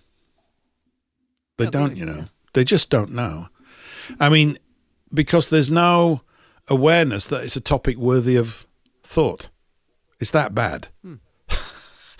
It's, it is the emperor's got no clothes thing. It's right in front of everybody's face, but their ideology, like that clip I played, literally makes them incapable of doing it. So it's obvious that any minute, I know we've spent minutes addressing them, talking about them or thinking about them, is on our part a minute wasted. I mean, it yields literally nothing back to us. It's not as if we don't know in sufficient degree. I'm not saying 100%, but it's not as if we don't know what is the primary fault to fix. There's a primary fault above all other faults in the practical realm of living, and it's this. And at great length and in tremendously precise language, Belloc addresses all of these things in the Crisis of Civilisation 100 years ago. I mean, there's a whole section about manufacturing and the speed of telecommunications. So that brings him right up to date, irrespective of whatever phase of this advanced technology we're now in. Whether he could or could not have envisaged the internet is irrelevant. What he's really talking about is that as this competitive element in society has now been unbridled, there are literally no checks on it and haven't been for some time. We are absolutely stood there naked in the marketplace with no defense at all. No matter what they say, they get you all, you've got some rights and all that. In concrete terms, it translates to nothing because they're, the political class is literally the puppet class of the banking class. So, it's good to ask your politician whether they would ban usury. They probably couldn't even spell it. But even this magazine I was talking about that I picked up on the street the other week, at this little market, there was a little column in there by the local Labour MP. It's just completely insane what this stupid bint is talking about. But she doesn't know it. She doesn't know that what she's saying is completely counterproductive to producing civilization. It's a serious mind problem that's out there. It's like serious. I guess this is what happens when you do have to make a decision. You're either going to obey the laws of nature, the laws of God, whether you're comfortable with that way of expressing it or not, or you become an adherent, a disciple at the temple of Mammon. And it's us against the disciples of Mammon that's at stake. It's really very simple. And they want all the freedoms for themselves to basically extract as much value from you as they possibly can, because they're now concerned that, you might, if you really find out how much you've been robbed, you might fight back, and they don't want that. So they're actually put most people in a situation where they will never find out to what degree that they're being robbed. And of course, because we are highly adaptive creatures, which we have to be, of course, we get used to just about anything. And on one level, it's a good thing, and on another, it's a terrible thing. It's terrible. It breeds this sort of, demoralized complacency around everywhere. Oh, quite a cheery little sentence there. Yeah, Paul. They're kept too busy to actually be able to look around them and see what's happening to them. The alarm goes off at 5:30 in the morning. They choke down dry toast and a cup of coffee. They get in the car. They fight gridlock for a half hour to 45 minutes or an hour in their commute. They punch in. They sit in this little square cubicle, 6 foot by 6 foot, and then they punch out. They go home. They're exhausted. They've already fought traffic yet again for the day. They sit down. They pull something out of the freezer. They pop it into the microwave. They completely kill any food value in what they eat. They sit down in front of the TV. They listen to the night's evening programming with the mainstream news. And then they watch some stupid humor just so they can unwind a little bit and relax, and primetime TV. Then they go to bed just to wake up the next morning and do it all over again. They don't have the time or the capacity to actually see what's going on around them. They are kept completely in the dark. And because they don't know what rights they have, because they don't know what rights God gave them when they were born, they will never declare them, they will never claim them, and they will never defend them. Therefore, they will never have them. You only have the rights that you declare you have and you can defend. Otherwise, you have nothing. Spot nothing. On. Yep, absolutely. It's absolutely that. And it's finding these conversations. I mean, I often think, is it worth it? I mean, you know, it's I'm in a conundrum. I've been in it for years, and no doubt maybe many people listening here have the same sort of challenge. Do I pour more energy into this group, these people that I'm with? I mean, it's not as if this happens that often now to me. It doesn't. But, you know, we've all probably communicated certain things that you know are true, that are completely alien to the ears that they're going into. And, of course, you just get rebuffed. I don't blame them. I'm just thinking, are there any sentences available to me that would actually unlock those ears? Are there? Or is it such a long, slow, gradual process, which I suspect, unfortunately, it is, that the idea of thinking that you can actually get through to someone in one conversation is really a little bit wrong-headed thinking. Well, but someone's got to communicate this stuff. We've got to communicate it, and we have to build up some kind of a communications army. That's the best way to think of it. Not a military one, but it's an army that's going to be able to communicate these truths in such a way that people go, really? Although I've noticed that even when people have a bingo moment, and I've mentioned this before, you might meet them again then a couple of weeks later, and it's as if you never said anything. You're back to square one. It's as if it only went in blindingly for like 10 or 15 seconds, but there was no further follow-up. And it's that, really, isn't it? It's something about being a sort of really bugged by this. It causes you to continually question it 24/7. I mean, I suspect you guys are like that. I wake up on a morning thinking like that, and it's like that all day, and I go to bed thinking I could stay awake a bit more and think about it a bit more. I mean, I don't know whether it's a good use of time. I take a break every now and again, you know, because you've got to have a cheese sandwich. Yeah, but there is a way to fix that. I'm sorry. Go ahead, Eric. No, sorry. I chimed in after you. It's okay. Okay. There is a way to fix that. What they need to do is see if you talk to somebody and they have an aha moment or a bingo moment, like you call it, then they go back home and they turn on the telly. And the next day they turn it on again and they turn it on again. There's people who leave their TVs on 24/7, 365. What they need to do to fix this is they need to take their television, they need to unplug it. And if they live in a 2-story or 3-story house, they need to carry that television up to the top floor that they have. And if they can get to the roof, so much the better. If they can get high enough off the ground where they could open a window or go out to the ledge and just toss that TV and let gravity take care of their programming, they would be much better.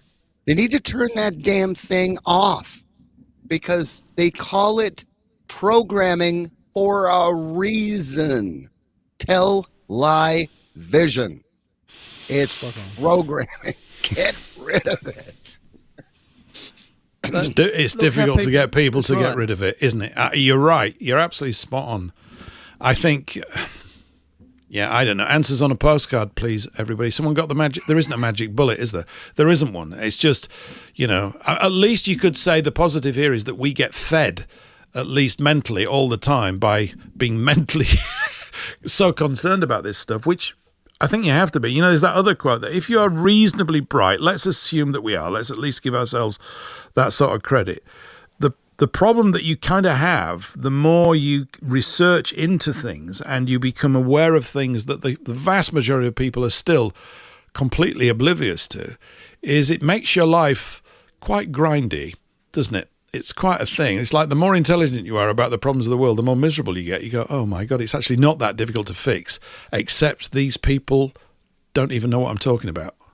Bummer. Yeah, but Well, just look at what the mainstream news is doing. Okay, you've got this talking head sitting behind a desk, and he's bringing you stories. I mean, all of the stories are negative. They're very, very, very few human interest stories or any uplifting stories. It's all negative. It's all this person was shot dead because police caught him doing something bad, and the police took care of the problem, or the police took him into custody. What that's doing is it's doing two things. It's telling you that the world you live in is unsafe. So it's building a foundation of fear just in your daily lives. And if you're coming from a place of fear, it's impossible to come from a place of logic to look at things. And it's also telling you, well, it's a bloody good thing that the cops were there to take care of this bad guy. I need the cops to protect me because the people in this story needed the cops to protect them. So it confirms and reaffirms the helplessness that people feel, that they need a nanny state. They need the government to take care of them. They need the government to do tariffs and things like that to support the country so they can protect the populace. It's all about the nanny state. What we need to do is we need to find a way to shake people and get them to realize their own power and their own individuality and their own strengths and get them to stand up, for God's sake. They have to do it. Could we find never some? Going to. Is there a drug that we could just stealthily administer to people?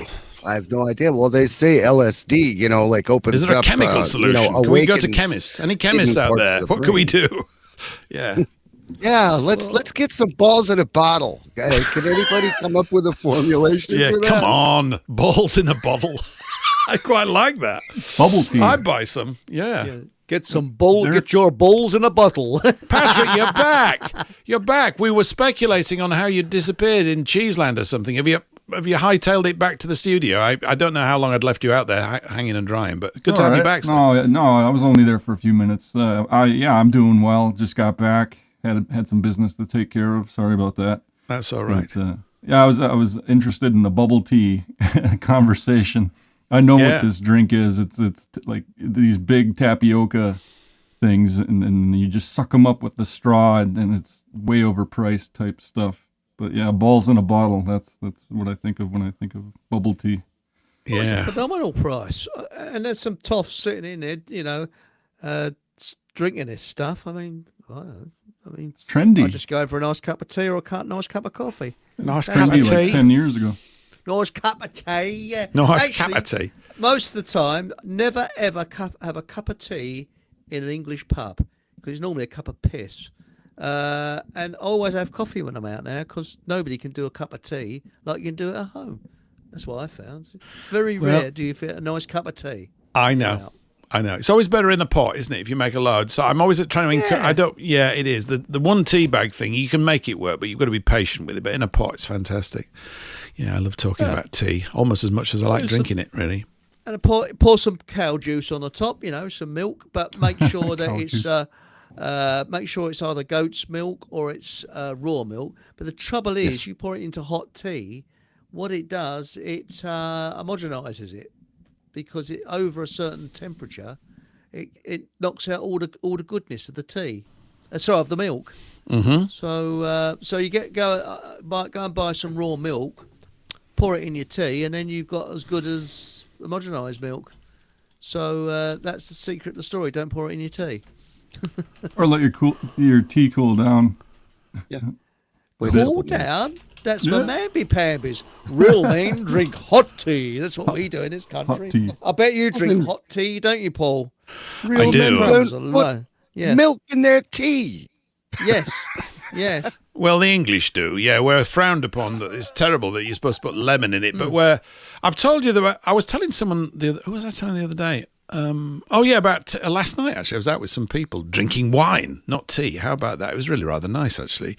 And people that I'd not seen for quite a while had a jolly good laugh. We were talking about Graham, what's his name? Hancock. Norton? No, Graham Hancock and all that kind of stuff. Yeah, it's really good fun and talking about all that. It was groovy, really. Not as heavy and miserable as this show. It was fun. It was actually fun. But, we were talking about tea and all that kind of stuff, as you do. And the pub was selling tea, and it wasn't very good. So, but the thing, I've said this before, but for new listeners, there's a reason about the English tea break. So, because they were talking about having that was it. They're kind of working guys. They said, we have a tea break at 11. I said, you know why you have a tea break at 11? I said, it doesn't have to be 11. They said, what? Well, we just like tea. I said, no, there's a reason why it's in the English culture, right? Is that when they were building all these massive cities across Europe and Britain in the 1800s, with the arrival of gas and electrical things and conduits and all that kind of stuff, they were being built, and the form of transportation all around them was horses at the same time, with horses and carts. Horses are rather dirty creatures, of course, as you know, and they're rather unruly with the control of their bottoms and the other parts. So there's lots of fluid and all that, and manure flying around everywhere. You've got pools of stagnant water. You've got gas and everything. It's a pretty toxic, rather nasty atmosphere to work in. Lots of sort of airborne viruses and very easy to get ill.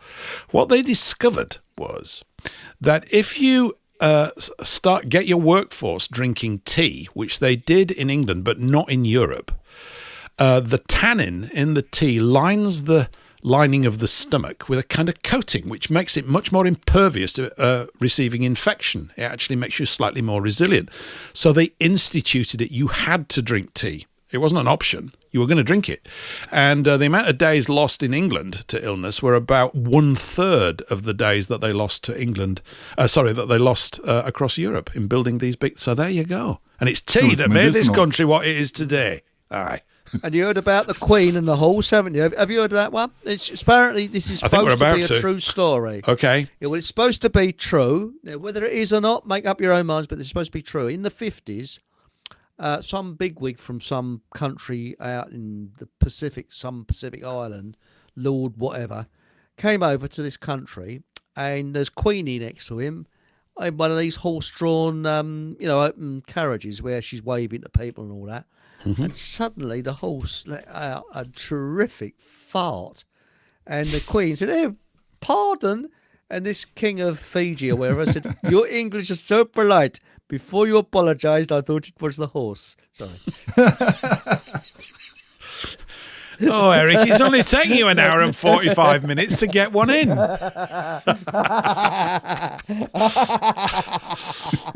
That's pretty good. Yeah, we like that. But going back to more serious stuff, okay, before the lockdown, I always used to puzzle me how Chairman Mao managed to genocide almost, a billion people? We don't know the true score. And Stalin, what was it? That was about 8 million, wasn't it? Or something, or 80. I don't know. We don't know. But a phenomenal amount of people.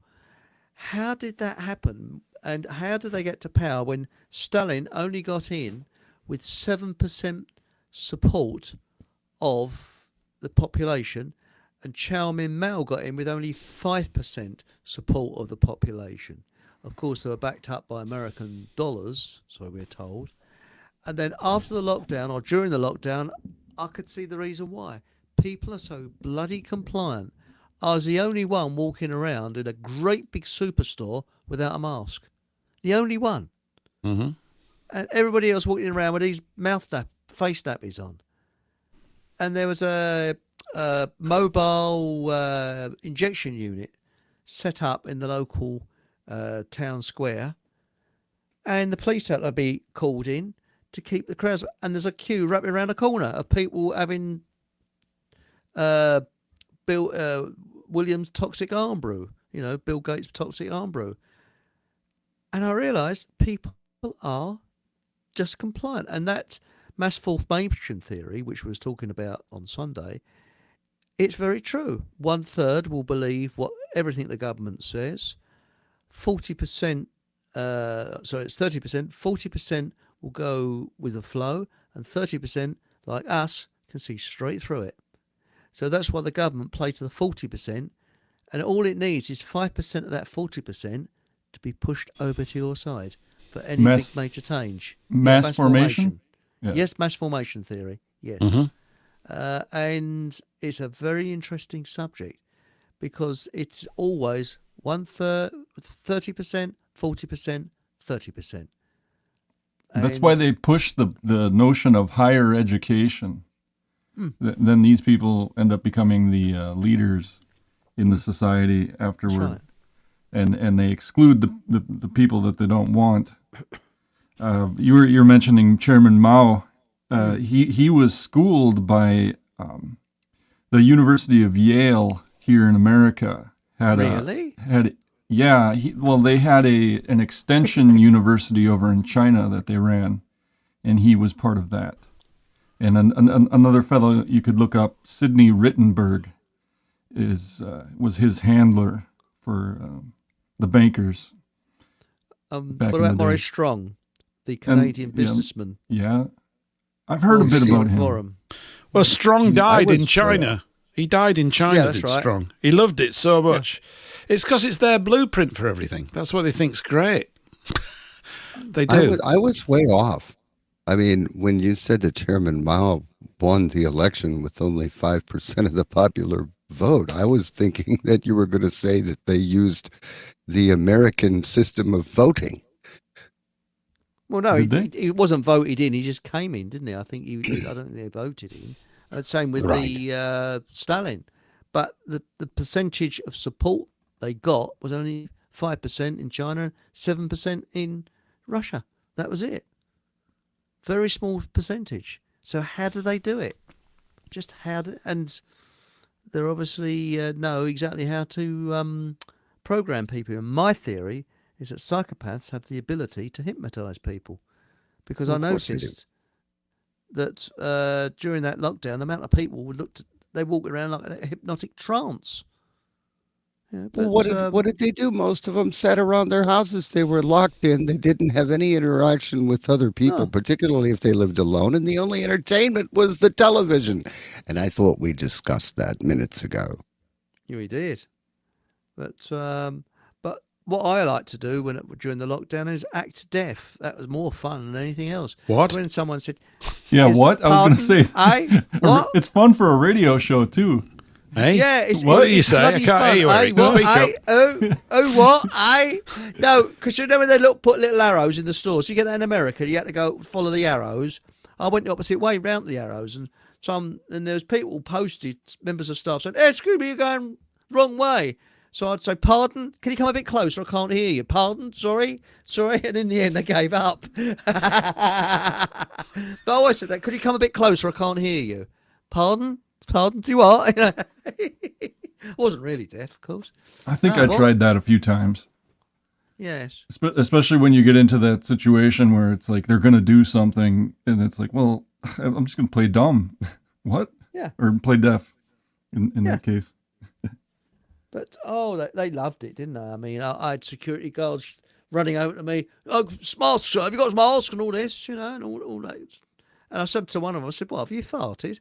Well, and then all the viral videos of all the incidents of it going on and people sharing them and spreading that paranoia. Yeah. It just kind of amplifies it in a way, too. Do you remember that bloke with the lint roller? It was standing outside a I don't know, I think, was it a shop or somewhere? Yeah, and he's telling people to put their arms up, and he's going over them with a lint roller. Okay, you can go in. And the other one that was asking people personal questions. Do you see that one?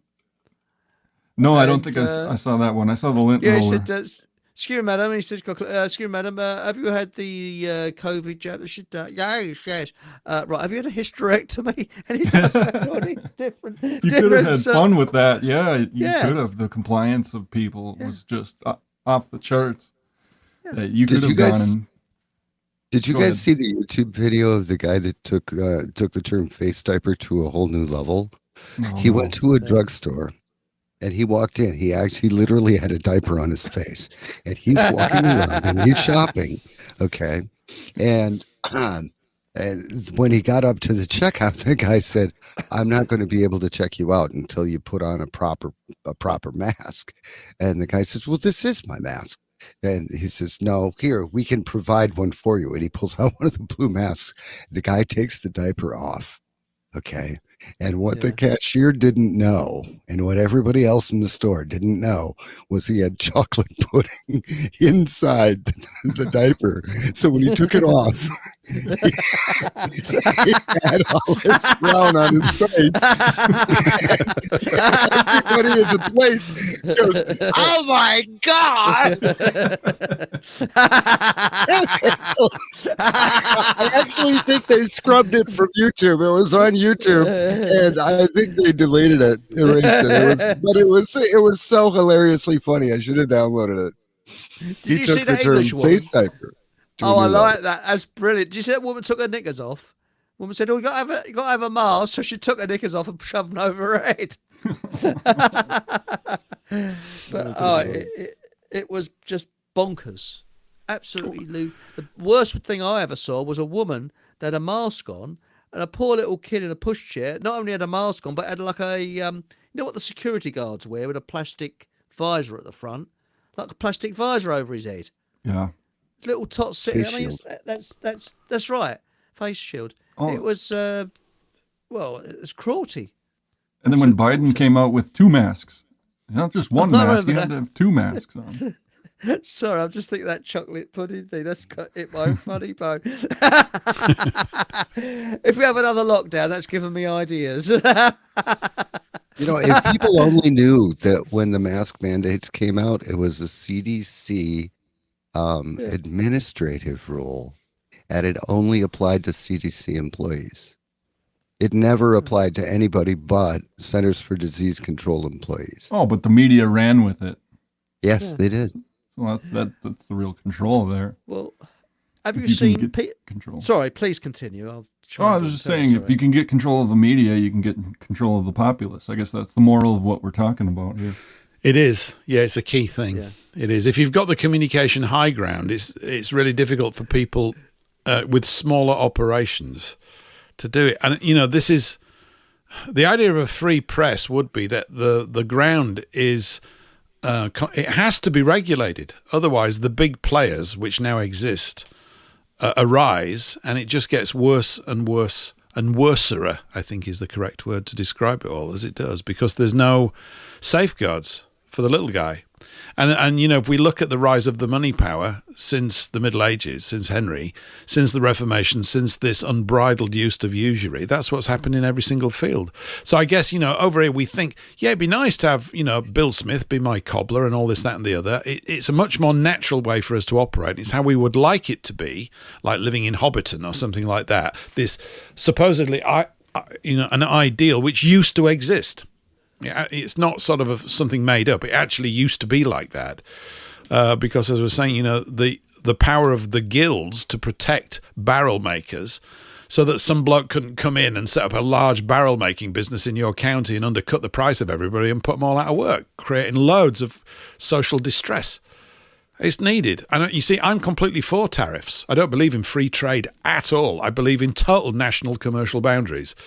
And you just negotiate them slowly up. If you want to swap fish for, you know, hamster pelts or whatever you want to do, get on with it. But the idea of not having tariffs is dense. I think it's really, really stupid. And of course, it's argued that way because it's commie. The whole idea of so-called free trade is just a globalist idea. It's nonsense. It doesn't make anybody happy because it puts all your workmen, doesn't it, on the home base under pressure from what were they called? The sweatshops of the Far East, which is exactly what's happened.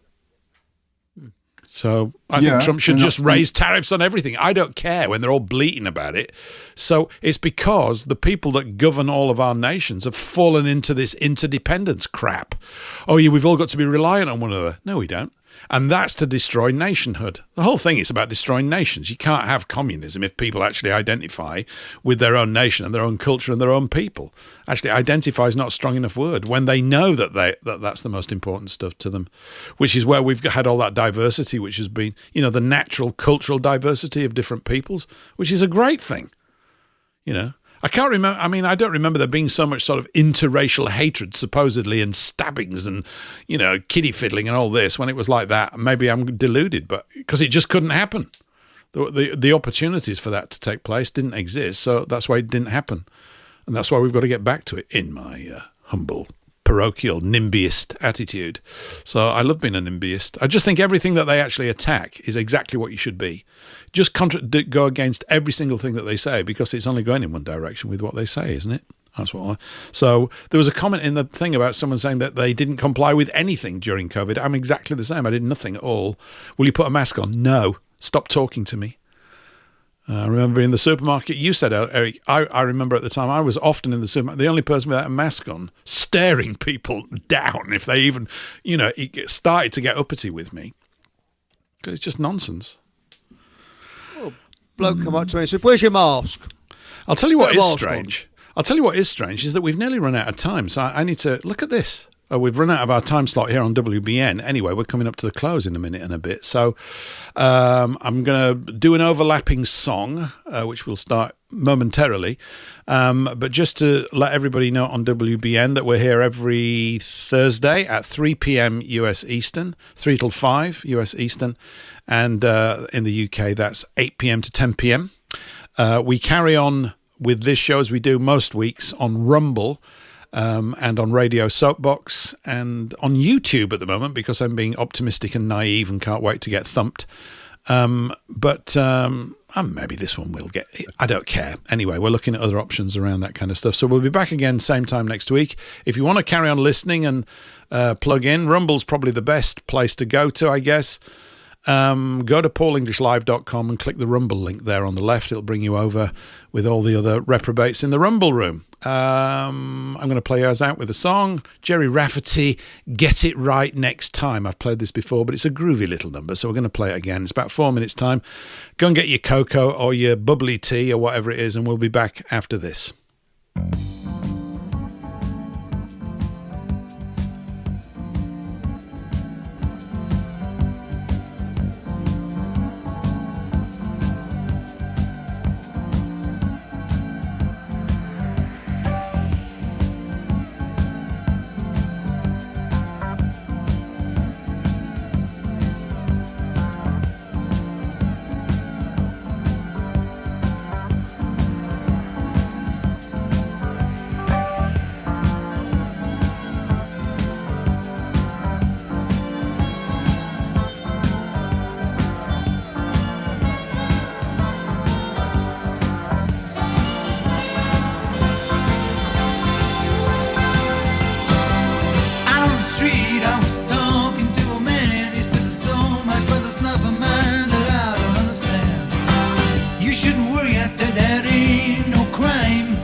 After a while, you get the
So there we go, gents. Maybe we'll have to get it right next time.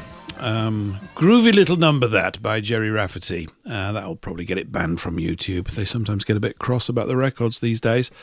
And coming back to that thing that we were talking about a bit earlier, about creating our sort of continuing to have a go at creating platforms that grow, that's the bit that I've always found tricky. Maybe it's just to do with the nature of the sorts of topics that we talk about and the fact that they are, by definition, unfortunately, even now, of narrow appeal. But I guess shouldn't be too surprising, because if you think about much of the work that we have put in, and that many of the listeners, certainly here on Rumble, put into actually acquiring all this information, it's kind of not for the faint-hearted to some degree. But although that sounds neggy, the fact is that there's been more of a growth in this sort of space over the past 4 or 5 years, courtesy of COVID, than anything else. Unfortunately, I would suggest, we've also had an absolute glut of sort of copycat communicators who are brand new into it, very good at marketing, much, much better than me, and probably most of us, which is kind of gathering the crowd up. But we mentioned earlier, I think somewhere in the first hour, this talk about, when Patrick came on, about developing a kind of video platform, and we're going to do that. I've actually got it running at the moment. This show's been going to it, and it's all working fine, so I've just sort of switched it off. It was just a test. We need to just stick it on a new name and maybe look at forming it as a club, which sounds awfully twee. But I think really we probably do. Maybe if we can find some mechanism to make the club membership grow rapidly, that would be cool. Maybe we could tell them that they're all going to make loads of money if they just join the club. That usually works, doesn't it? Join this club and we'll send you $1,000 or something like that. I don't know how we're going to do it, but there we go. Yeah. Anyway, welcome back to the third hour, gents. Yay! Yay! It's good to be back. It's lovely, isn't it? The other week, actually, I've got another little thing to play here, another little clip. Last week on the show, where was this actually? This is just a quick shout out to, because I made a note of this. Where's this gone? Come here. Where's it gone? Yes. On the Telegram channel, Billy Peart, hi Billy, wrote to me. I don't know if you're listening right now, but anyway, if you hear it on playback, you'll hear this. He was catching up with last week's show and said he couldn't stop laughing at the 40-45 years thing. And I know, Patrick, you didn't know what it was all about, and maybe, Paul, you didn't. This Not at first. Not at first. Are you familiar with this sketch, Eric? Have you heard this one? Do you know this one? I don't know until you played it. Well, I'm going to play it. It's 3 minutes long, and it's absolutely marvellous, and it's very, very... And I think this conversation actually originally took place in the Fockham Hall Library, actually, Eric. I'm pretty sure it did. Yeah? Oh, it did. Oh, it did. It will be interesting. Yeah. It did. Anyway, this is... just listen. There's a couple of chaps. I'll tell you who plays their roles. A couple of chaps, about 3 minutes long. This is just for light relief at 7 minutes past 10 for you all. So if you need another cup of cocoa, go grab it now. 3 minutes long. Here we go. Knock, knock, knock. Am I intruding, Charles? Not at all, Sheridan. Shirley told me you'd be popping by. Is it time for a brandy? 29 minutes past 6, Charles. No, I don't think so. Is that all it is? Oh, gosh. Yes, of course. Goodness me, no. Please. Thank you. I've actually come with some other sad news, I'm afraid, Charles. Poor old Bunny Armstrong Miller popped his clogs last night. Oh, that's terrible news. I could do with a brandy. Is it that time? 6:30, yes. Yes, apparently he conked out in the night. Thankfully, it was very quick, but poor Joyce is in a terrible stew. Oh, it must have been a terrible shock. Yes, a frightful business. How old was Bunny? He was only 85. Still very young. Very young. Oh, poor Joyce. She'll be at a total loss. I mean, after all, they've been married for what, 40 or 45 years? 40, 45 years. Yeah. 40 years, 45 years. 40, 45 years. 40, 45 years. 40, 45 years. How long have you and Caroline been married? 40 years, 45 years? Oh, 40, 45 years, 40 years, 45 years. 45 years, yeah. 40, 45 years. What about you, Charles? Is 40, 45 years? 40, 45 years. 40, 45 years. 40, 45 years. 45 years. 40, 45 years. 45 years. 40, 45 years. Terrible shock. Terrible shock. Did he have a condition? Oh, no. He was fit as a butcher's dog. I mean, he whopped me at tennis last week, 6-2, 6-love. He wasn't still playing club tennis at his age, surely. No. No, he only played 3 times a week, and he only raced Austin Healey's for the last 3 or 4 years, and he never went out with cows for more than a fortnight at a stretch. Well, I suppose there comes a time in all of our lives when we have to take account of our age, Sheridan. When one has to say goodbye to the Matterhorn and hello to the Peak District. Yes. When one has to climb down from the Montrachet to the Pinot Grigio, as it were. Well, I wouldn't go that far, Sheridan. Of course, Her Majesty will be terribly upset. Of course, yes. I mean, she and Bunny have known each other for what, 45 years, Freddy? Oh, 40 years, 45 years.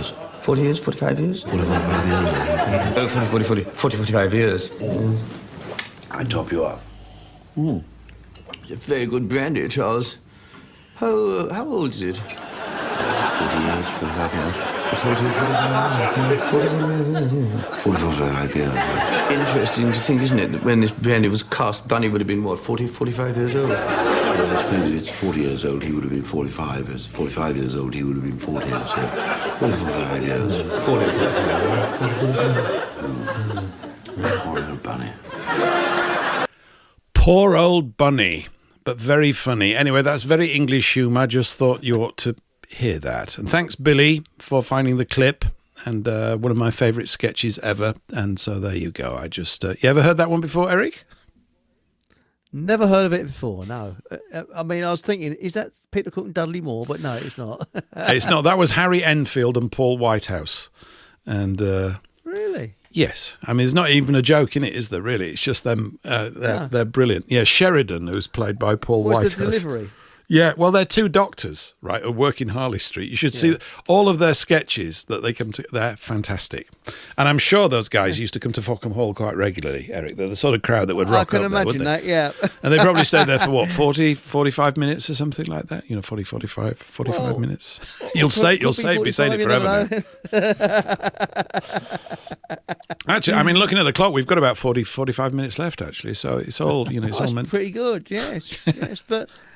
But really, with gags, though, it is the delivery. The art of a good comedian is to say something that's not funny and make it funny, just by the way they say it. Isn't it all about timing? That's the joke, isn't it? It's all about... Yeah, they say it's timing. Timing. Yeah. Also, reading the audience as well. Yes. Delivery. Delivery, yes. You mean reading the audience because they're all covered in tattoos with sort of inscriptions all over their body? You could say that. You didn't quite mean that, like, did you? Julian Clary came on stage and said, "Oh, I do like a warm hand on my entrance." Right. It's not really funny, is it? But from him, No, but you're laughing quite a lot, and I'm getting a bit worried. So there's that. There's all these Julian Clary gags. There's the German headbanging stuff. This has been quite a revelation tonight, Eric. I've got a very different. Yes. I'm getting a very different picture here. Yeah. Well, I actually introduced Deb. You know Deb, who comes on my show. I do. I introduced her to the German headbanging stuff, and she can't get enough of it. She loves it now. Is that Deb from Yorkshire? Yorkshire Deb. She loves the German headbangers. Yep. She particularly likes Icebreaker. This is Deutsch, and I actually played it, and I didn't get banned for it because they're legit. They're legit. They're proper. They're proper, are they? Represented by high-end music lawyers. Yeah. But as I say, status quo got nothing. These people they really know it. Icebreaker, But give it a try. You might like it.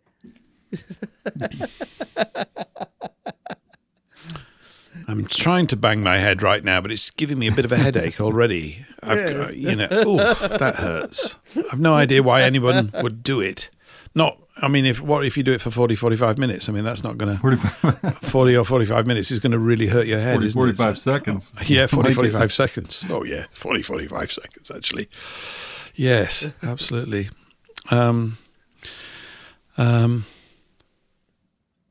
There we go. I always wanted to have a pregnant pause. Did you hear that pregnant pause? I was trying to create one. But how did Eric get into this kind of music? I'm wondering, because I hate that kind of music. Me too. I can't stand it, Eric. It makes me ill. I used to, Ozzy Osbourne is kind of like the quintessential headbanger type. No, it's not quite as headbang. You haven't heard it yet. Hear it, just a little bit of it. So listen to Icebreaker. This is Deutsch. And it's pretty good actually once you get into it. So Deb, she's really, she really liked it. Oh, I like that. Do you want to do a headbanging show? Maybe you and Debs could sort of play that stuff. We could get you on. Do a bit of headbanging, yeah. Right. So that's. I might not show up for that one. You don't mind, do you? You won't be sort of put out. Well, you listen to it. I bet you will be a convert. It's bloody good. It really is. I don't convert to like what heavy though? Rock. German rock music. All right. People don't hear of it. You see, thing is, I don't normally like heavy rock at all. Soft Machine, all that sort of stuff. No, I don't like it. But this is a bit different. It's very, very different, and it's very clever as well the way it's done. And they do some real good ones on there. So because you don't hear German music very much, especially rock music. But they are good. So they know how to play the guitar. And there's one that they did in a lavatory. Played, was it To the Hilt? It's called. It's actually recorded in a lavatory. See, right. So I'm not the only lavatorial person. No. And there's no farts in it at all. Have you ever heard of Schlager? German. Correct. Perfect. That's the words. It's translated into English. Do you want to hear a little bit about what just jumping from the lavatorial headbanging back into the intellectual assessment of usury? Okay, just to sort of get things slightly back on track, or some kind of a track. I've got there's a little page here by this is by Belloc.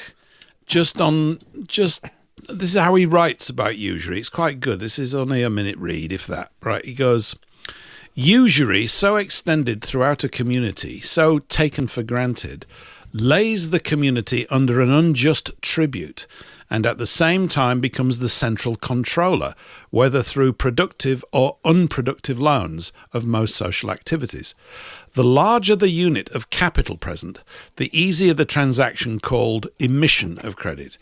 Centralized lending of this kind, which is today universal, don't we know it, actively promotes the absorption of the small man, that's us, everybody, by the great. He doesn't mean that they're great and fabulous, he just means they're huge, The reduction of small property owners to a proletarian condition. Hello, proles. It is with usury, as with other evils in society, apart from its original immorality and the manifest causes thereof, it produces secondary effects which are also evil, until at last it has infected the whole community. We're all infected. This is the real virus. As long as usury was forbidden by the moral law and its immorality admitted, even though it took place widely, it took place under protest. It was always checked by the public disrepute in which it was held, and by the fact that, unless it were disguised, the interest could not be recovered by law. Disguises were indeed often used, as for instance the promise to repay on a certain date a certain sum of money as having been lent, when it was in fact a smaller sum had been lent. But though such subterfuges were continual, the evil could not spread until the taking of interest upon money alone became an admitted practice of which no man was ashamed. Everybody's okay with it, you see, which no one thought evil, which was taken for granted. And he says that is precisely what happened within the space of about 2 lifetimes after the Reformation first broke down our common morals. By the 3rd generation, great central banks had arisen, notably in Amsterdam and London. Shortly afterwards, during the 18th century, men had everywhere begun to think, later in Catholic societies than in Protestant, but everywhere at last, as though interest on money were part of the nature of things, as though money had indeed, merely as money, a right to breed. The false doctrine was bound to lead to a deadlock at last, and in our own time that deadlock has been reached. The recovery of the vast usurious loans is becoming impossible. Recourse has had to be taken to repudiation on all sides, and the whole system is breaking down. Now, they've found a way, of course, of not stopping it breaking down for 100 years since he wrote this. But still, we know that, technology has come to the aid of them by extending all these sorts of whiz-bang ideas to actually improve purchasing power, whereas, in fact, the fundamental foundation of the whole thing is absolutely destructive to all of us. And I just thought that's how he writes about it. It's very precise stuff, and there's a lot of it. And it's really, well, when I say a lot, the book's about 200 pages, so it's not an immense tome.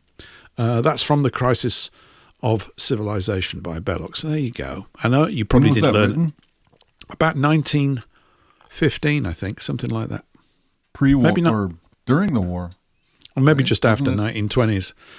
Yeah, because, he also wrote, there was a paper, you're thinking about the Fockham Hall Times, there was a paper called The New Age, which is a weird sort of thing in a way. I can't find many copies of it.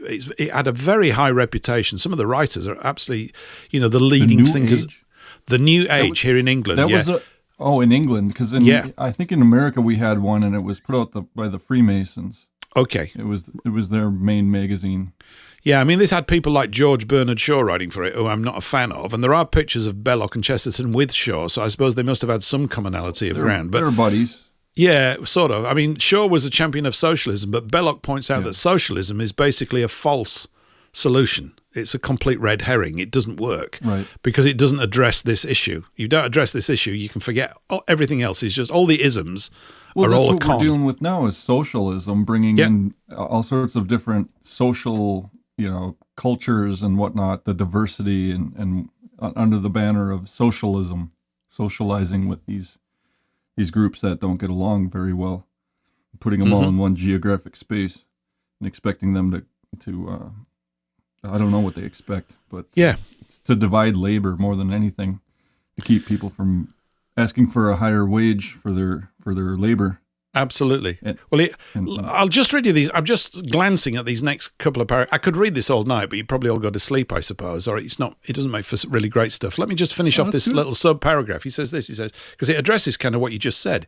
He says, but remember that the worst of its effects is not its own self-destruction, but the way in which it has gathered into a few centres the power of controlling the lives of the community, and particularly of the proletariat, hello proles, whose employment and therefore existence depends upon the advance of credit by the holders of financial power, the money power basically. For all our great enterprises today are possible only through the favour of the lenders of money or credit. We may sum up then and say that the unrestricted admittance of usury as a normal economic function about a lifetime after the Reformation advanced the destruction of economic freedom, the swallowing up of the small man by the greater man, and the ultimate production of a large destitute proletariat in the following fashions. 1. By the eating up of small property through usury, falling as it did habitually upon men already embarrassed, I'm embarrassed, and achieving their ruin. 2. By transferring real wealth in goods and land to those who directly used their mere money power, that's all it is, often enormous and impersonal through mortgage and foreclosure. And then he goes on to talk about, he says, I won't go into all this, he says, the second of the two forces, because the first one is usury, but he says the second of the two forces let loose by the Reformation for the ultimate destruction of economic freedom and the production of capitalism with its now revolutionary proletariat was the force of unrestricted competition. And that's the thing that the guilds restrained. It wasn't unrestricted. Guilds made sure that you didn't get unrestricted competition because it leads to this situation where the small man, that's us, as we've descended from free peasants into serfs, and they'll get us down to slaves again if they can under feudalism. That's what does it. So you're always told competition's great, yes, what we want. No, it ain't. It's rubbish. Every single thing we've been taught is complete crap, all of it, because these fundamentals are not really addressed. I mean, why should we outcompete each other for cabbages? It's completely bonkers when you think about it. I'm not a commie, by the way. Everybody thinks, oh, you were all going to share it up. No, we're not. So that system in the Middle Ages really worked, and it had to be held together by a moral and ethical framework, which the church managed to do.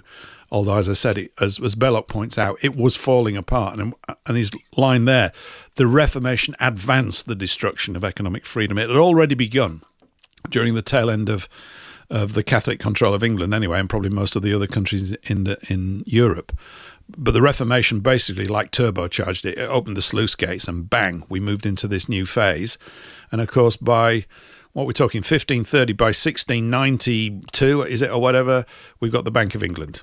And that cleared everywhere all the sort of impediments to unrestrained development of the money power, which we now still live under. Hurrah! Aren't we happy?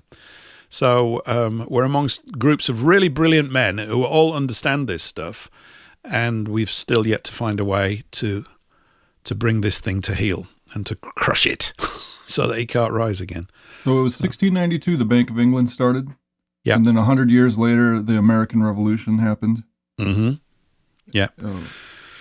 Yeah, and then 40 years later, you've got the Battle of Waterloo, which is absolutely pivotal in this country's history, simply because of the Rothschilds' ability to, they took over the whole of the 62% of the economic base of England, and we were finished. That was it, done.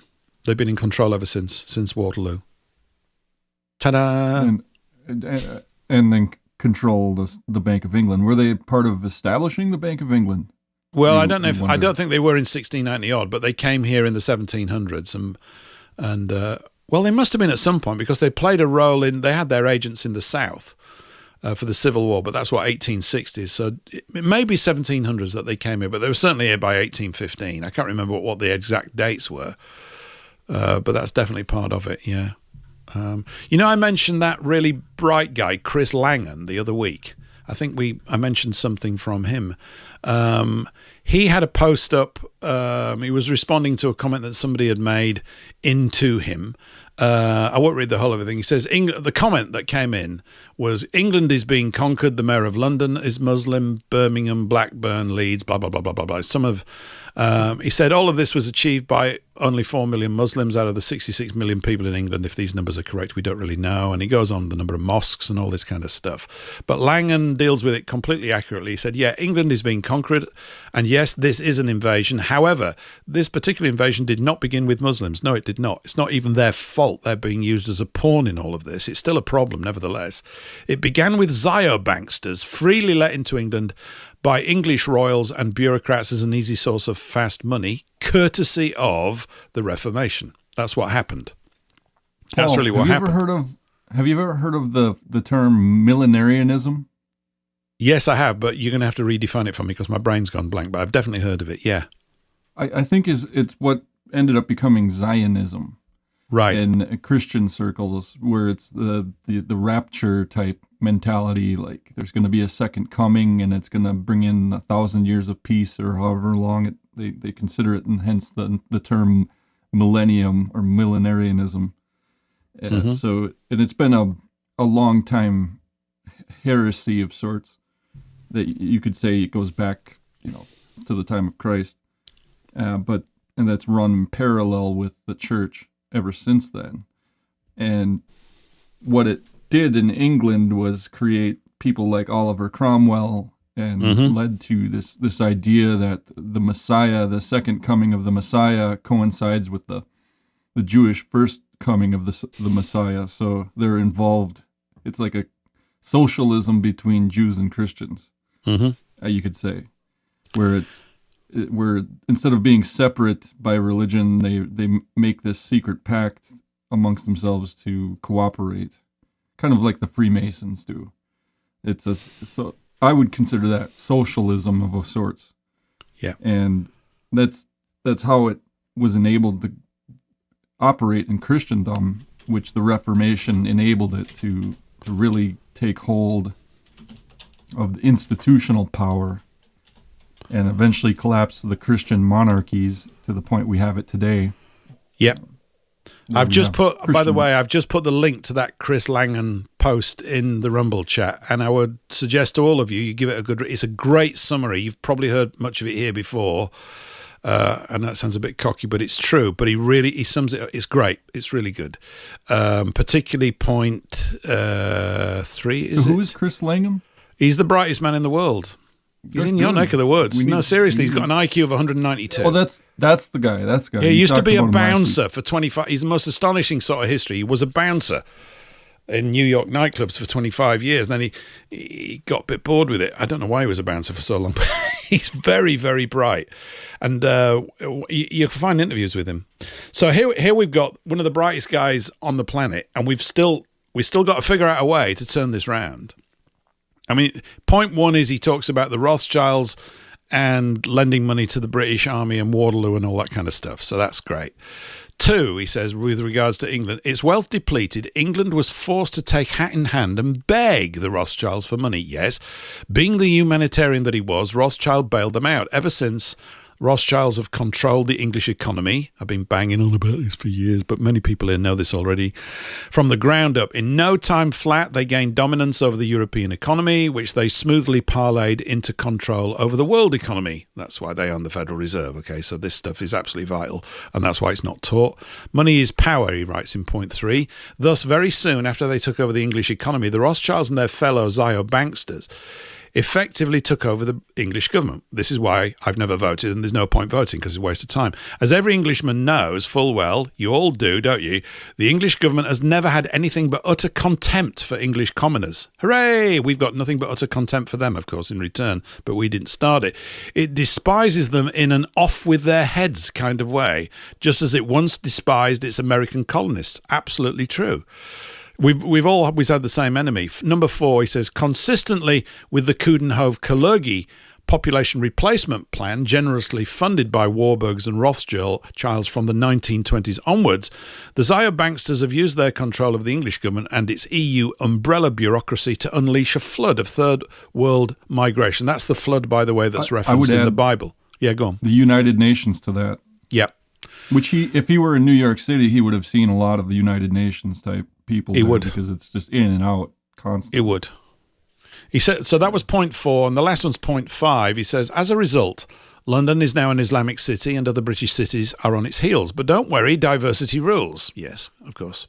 He's being ironic, of course, and sarcastic. The plan is to thin out the Muslims with Asians and Africans in order to replace Englishmen with what Kalergi called the Eurasian Negroid race of the future. Everyone will be an identical shade of brown and mercifully unburdened with the excessive national IQ and low crime rates for which England was once envied the world over. Never fear, Englishmen. Thus far, everything has been going right on schedule. That's it, really. That's it. Well, when you say they're going to turn brown, is that because they're going to they're going to work outside a lot and get a tan? I don't think he meant that, no. And they certainly won't be drinking tea. Maybe excessive tea drinking turns you brown. I don't know. But that's the gist of it. That's the gist. And of course, if we look at the woke movement, it's to actually completely counter any sort of understanding of that, isn't it? To a great degree, you go, we don't want any trade barriers. Everybody can move around. We don't want any of that. So in everything that, if all these qualities and characteristics of retaining nationhood are extreme right, we're extreme. We're so right, we're off the map. Of course, it's a nonsense because everything's been moving left for 200 years.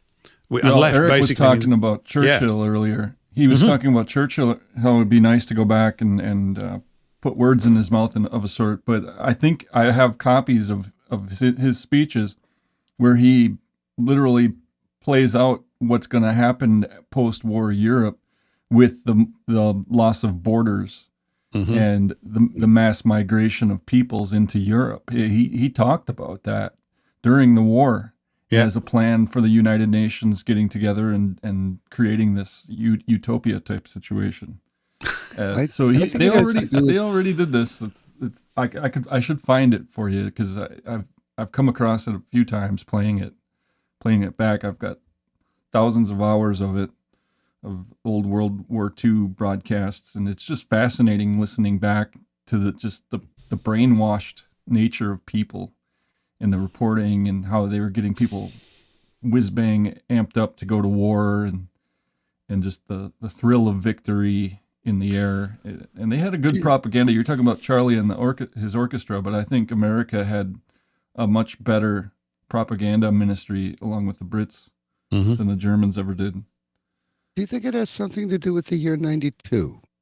92? What have we got? Well, in I was talking... 1692, the Bank of England was created, right? Yeah. I was talking 1792, the American version. 1492, Columbus discovered America. In 1592, Sir John Harrington invented the flush toilet, which is pretty much where we've been since. Harrington's contribution's the greater of them all. Yeah. Well, made good old Harrington. A lot less pleasant smelling too, I'd imagine. Yeah. So, but I was talking with E. Michael Jones just after a show last week, and he was mentioning that there's this notion that a empire can only last about 80 years, or a republic for that matter. And that for America, it was the first republic started with the Revolutionary War and ended with the Civil War, brought in the Second Republic, and then came the First World War in America, in Europe and whatnot. And up until maybe about the Second World War, and that brought in the Third Republic, and now we're kind of going through a transition period into the Fourth Republic. Yeah.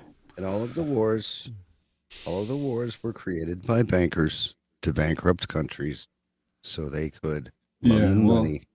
And there's a proper term for the bankers, but yes, I agree. Seize them. Seize the countries.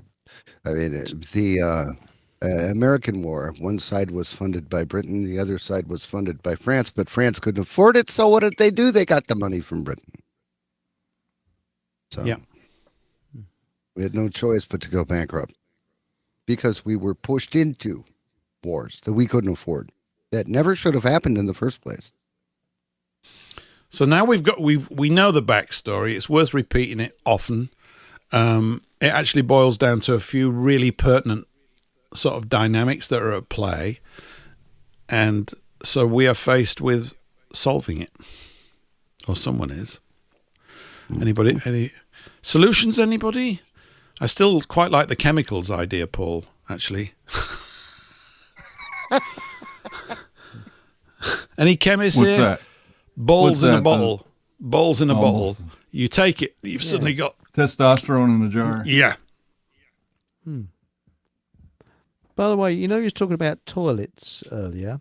Well, you do. I do, yes. You did never you know forgot the toilet that. seat? Or did you know the toilet seat was invented by the Irish? Do you know that? It's been invented in Ireland, and it was the English that actually decided to put a hole in it. Sorry, that's a terrible one. That's terrible.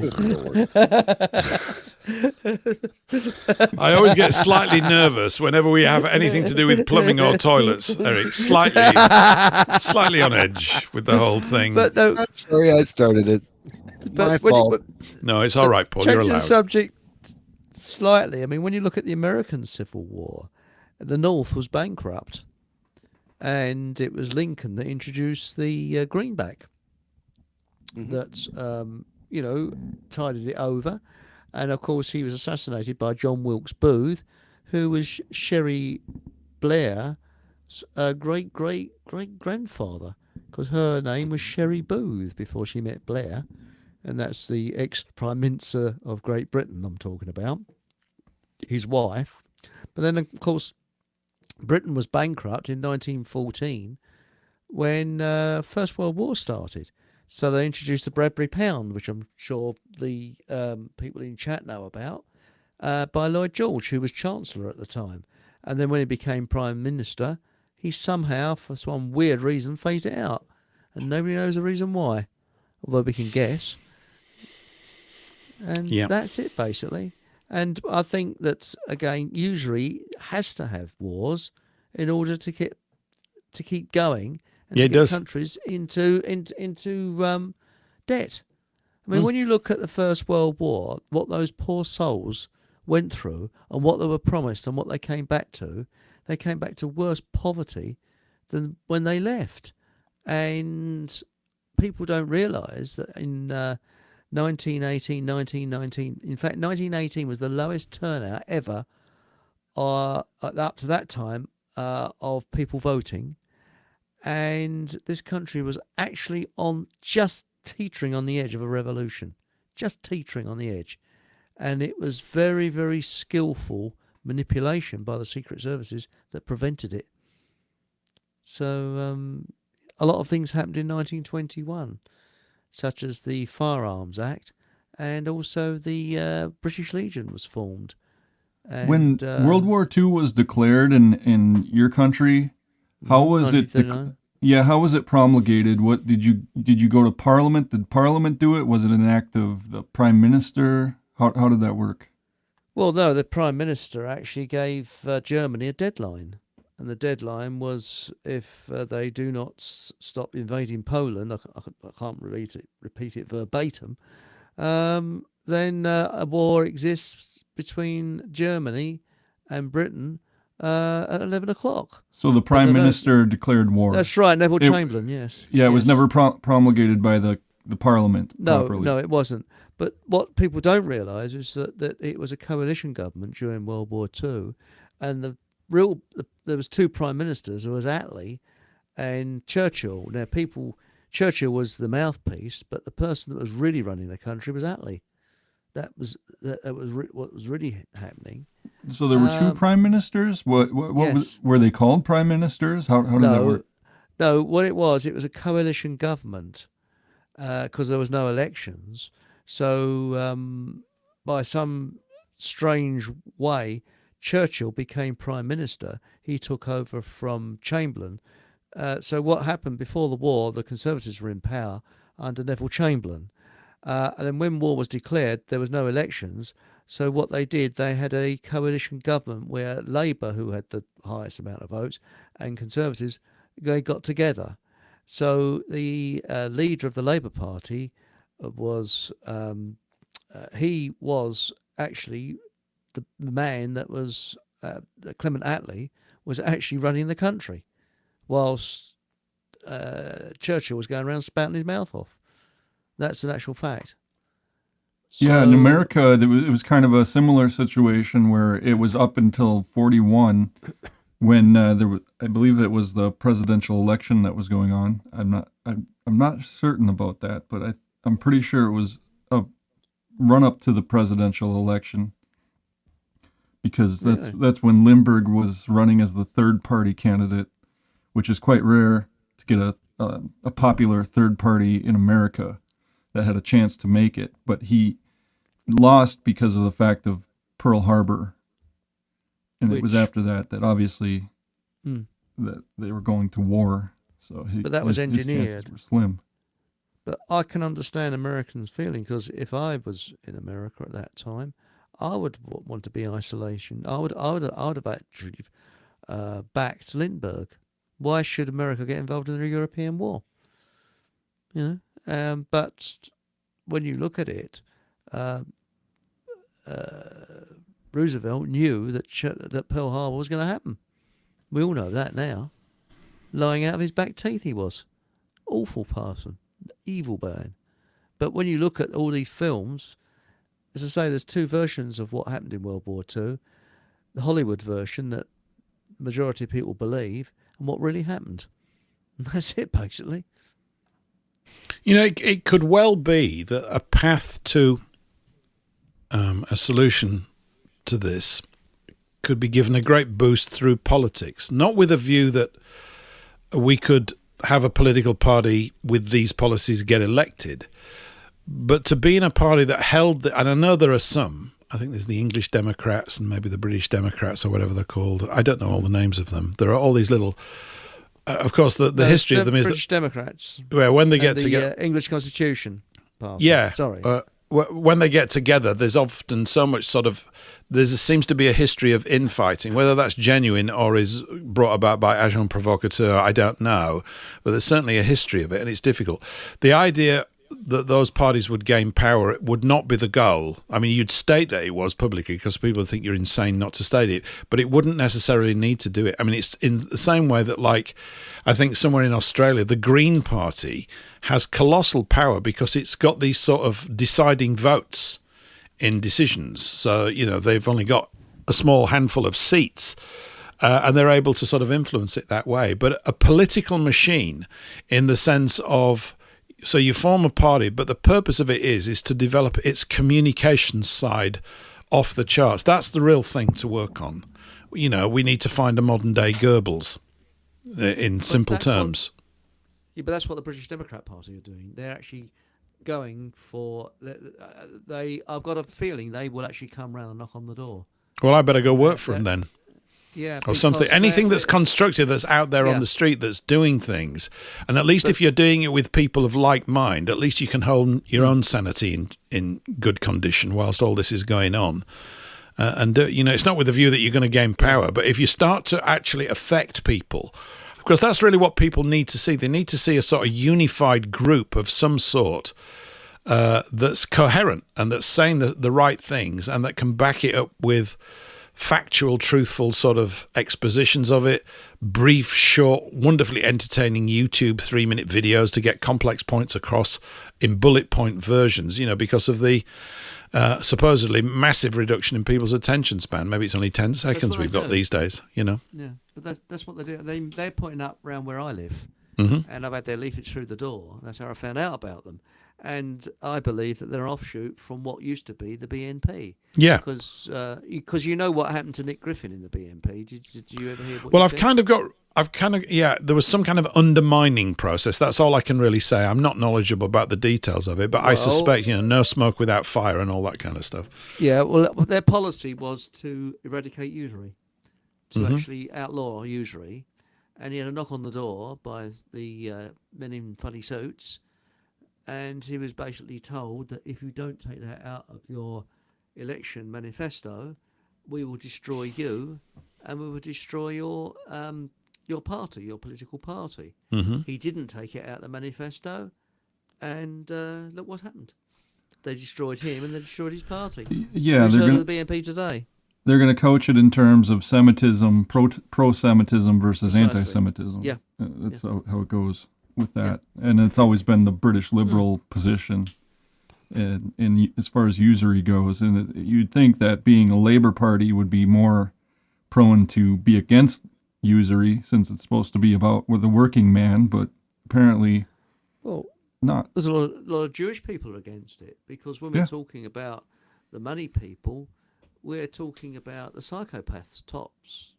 That's my attitude. Yep. Top of the pile are the psychopaths, and they don't give a damn what religion they are, what nationality they are. A psychopath is a psychopath. Full stop, end of. They are our enemy. Again, full stop.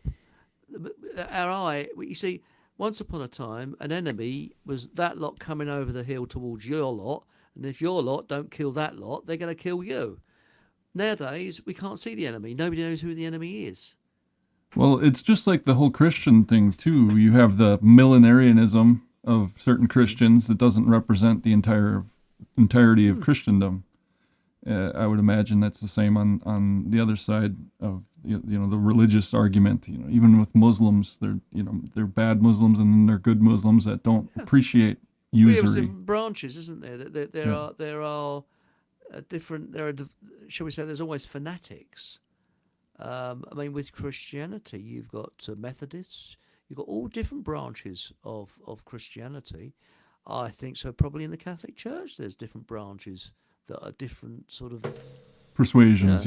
Persuasions. In every religion, in the Jewish religion, there are different. There are moderates, there's hardliners, there's all kinds.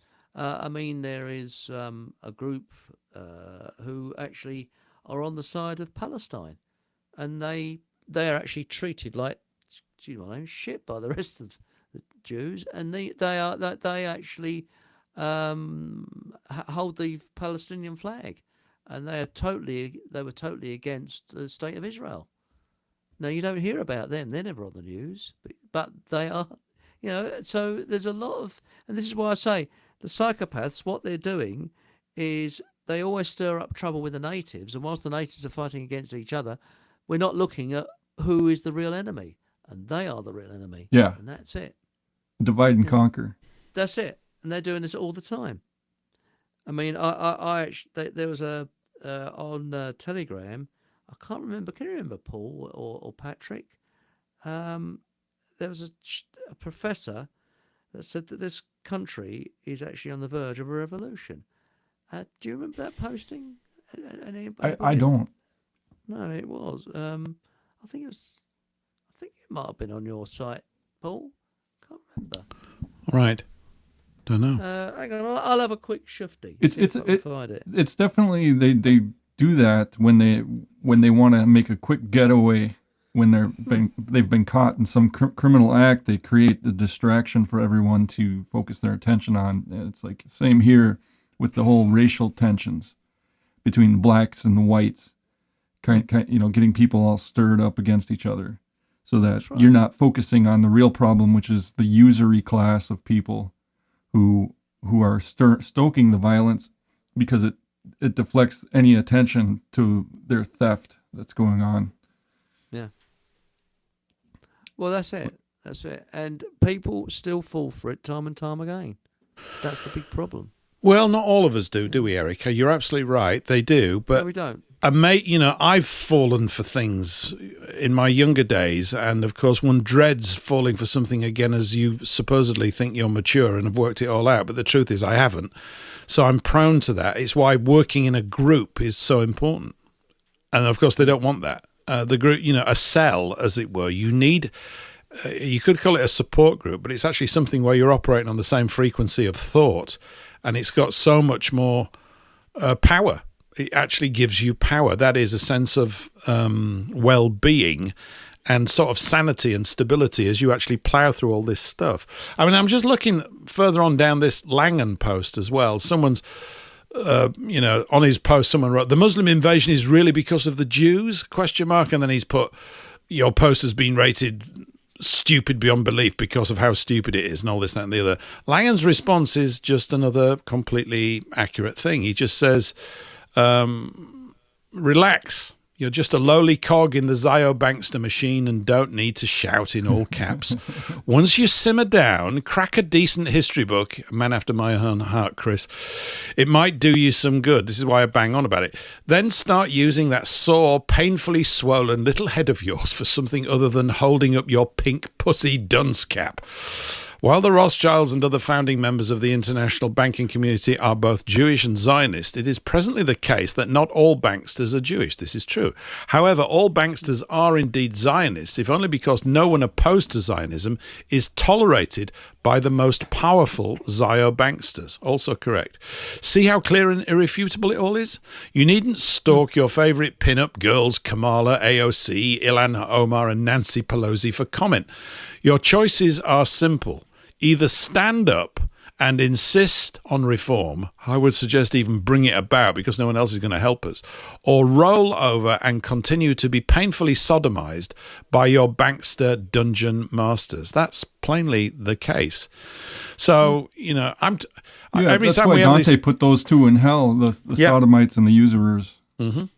The same circle of hell, the seventh circle. So, I'm personally, I know for me, I can't speak for everybody, but I know that I want more structure in what I'm working on. I love doing this, and we're going to keep on doing this.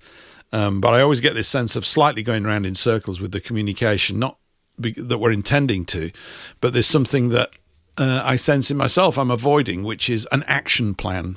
And I know those things get shot down, and I know they get infiltrated, and I know they often end in ruin, but I'm hard-pressed to think of anything else. And it seems that the action plan has got to be about communicating these. I mean, there's such a lot of data that we've even talked about in these last 3 hours that most people are very familiar with. And it's so easy to forget that people outside of this sort of conversation haven't a clue about these sorts of topics because they never come up for the reasons that Paul was talking about.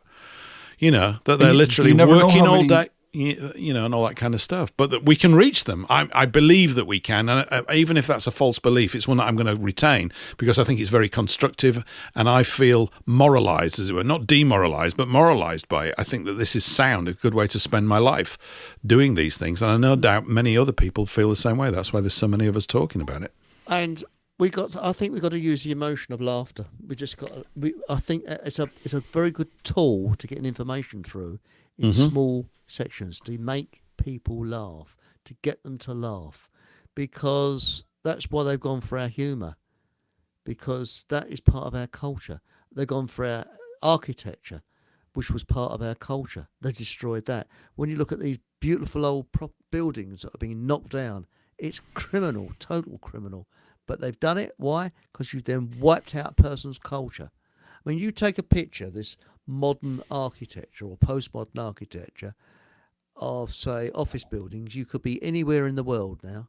They're the same all the way around. That cannot go on. But I think that... Sorry. Eric, there's a movie out now that got the Academy Award, at least for the best actor. It's called The Brutalist. No, you put that on the link. Yeah, I did. I sent that to you. Yeah. Thanks. Yes. Brutalism. I'm not familiar with that term for architecture so much, but it sounds terrible. We got a minute and a bit to wrap up here, guys. Before I play the outro song. I just wanted to read one last little comment really from this Langan thread. I've put the link in, and there's a really good thread. He comes in many times. I can't read all of it, but some of these threads on Twitter are fantastic. They're really, really good since they kind of opened it up. And there is an account on Twitter called Christians Against Usury. And in this thread, they've written a very short thing. Permit usury, expect usurpation. God. True. And that's it.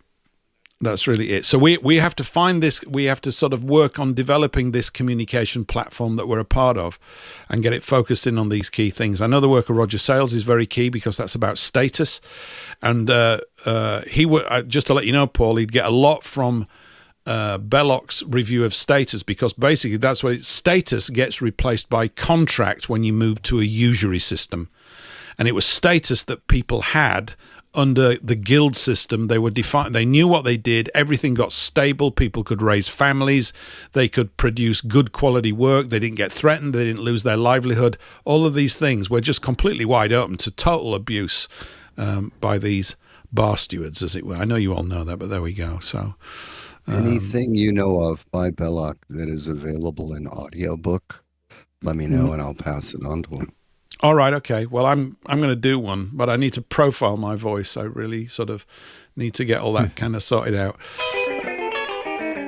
Diddle-diddle-dum. Okay, we're going to play out now with I Can Help by Billy Swan. I hope you can, Billy. We want as much help as we can get from everybody. Thank you very much, everyone, for this week's show. We'll be back again same time next week. Of course, we'll be back same time next week, 8 p.m., and I'm kind of like this thread that we're on for the past couple of weeks, so we might be pushing it again. We might throw in a few more news stories as well, just to keep us all, drama-ridden and all that kind of stuff. Eric, Paul, and Patrick, thanks very much for being here this week. I look forward to your company next week. Yeah, and to everybody on Rumble that's contributed this evening, fantastic. As I said, I put that link to the Langham post in the Rumble thread. I suggest you all give it a click and go through it. It's excellent summary. Getting things in short form is brilliant. See you all next week, everyone. Bye for now. It would sure do me good to do you good. Let me help. When I go to sleep at night, you're always a part of my dream. Holding me tight, telling me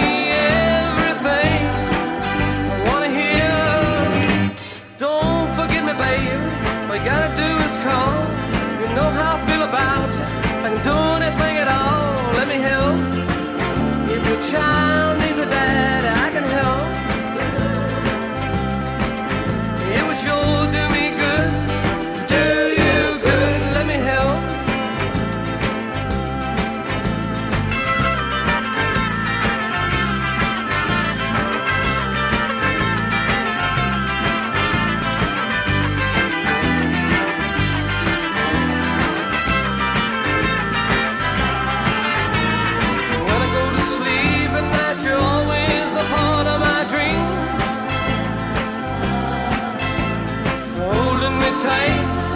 telling me everything I wanna hear. Don't forget me, babe. All you gotta do is call. You know how I feel about you. If I could do anything at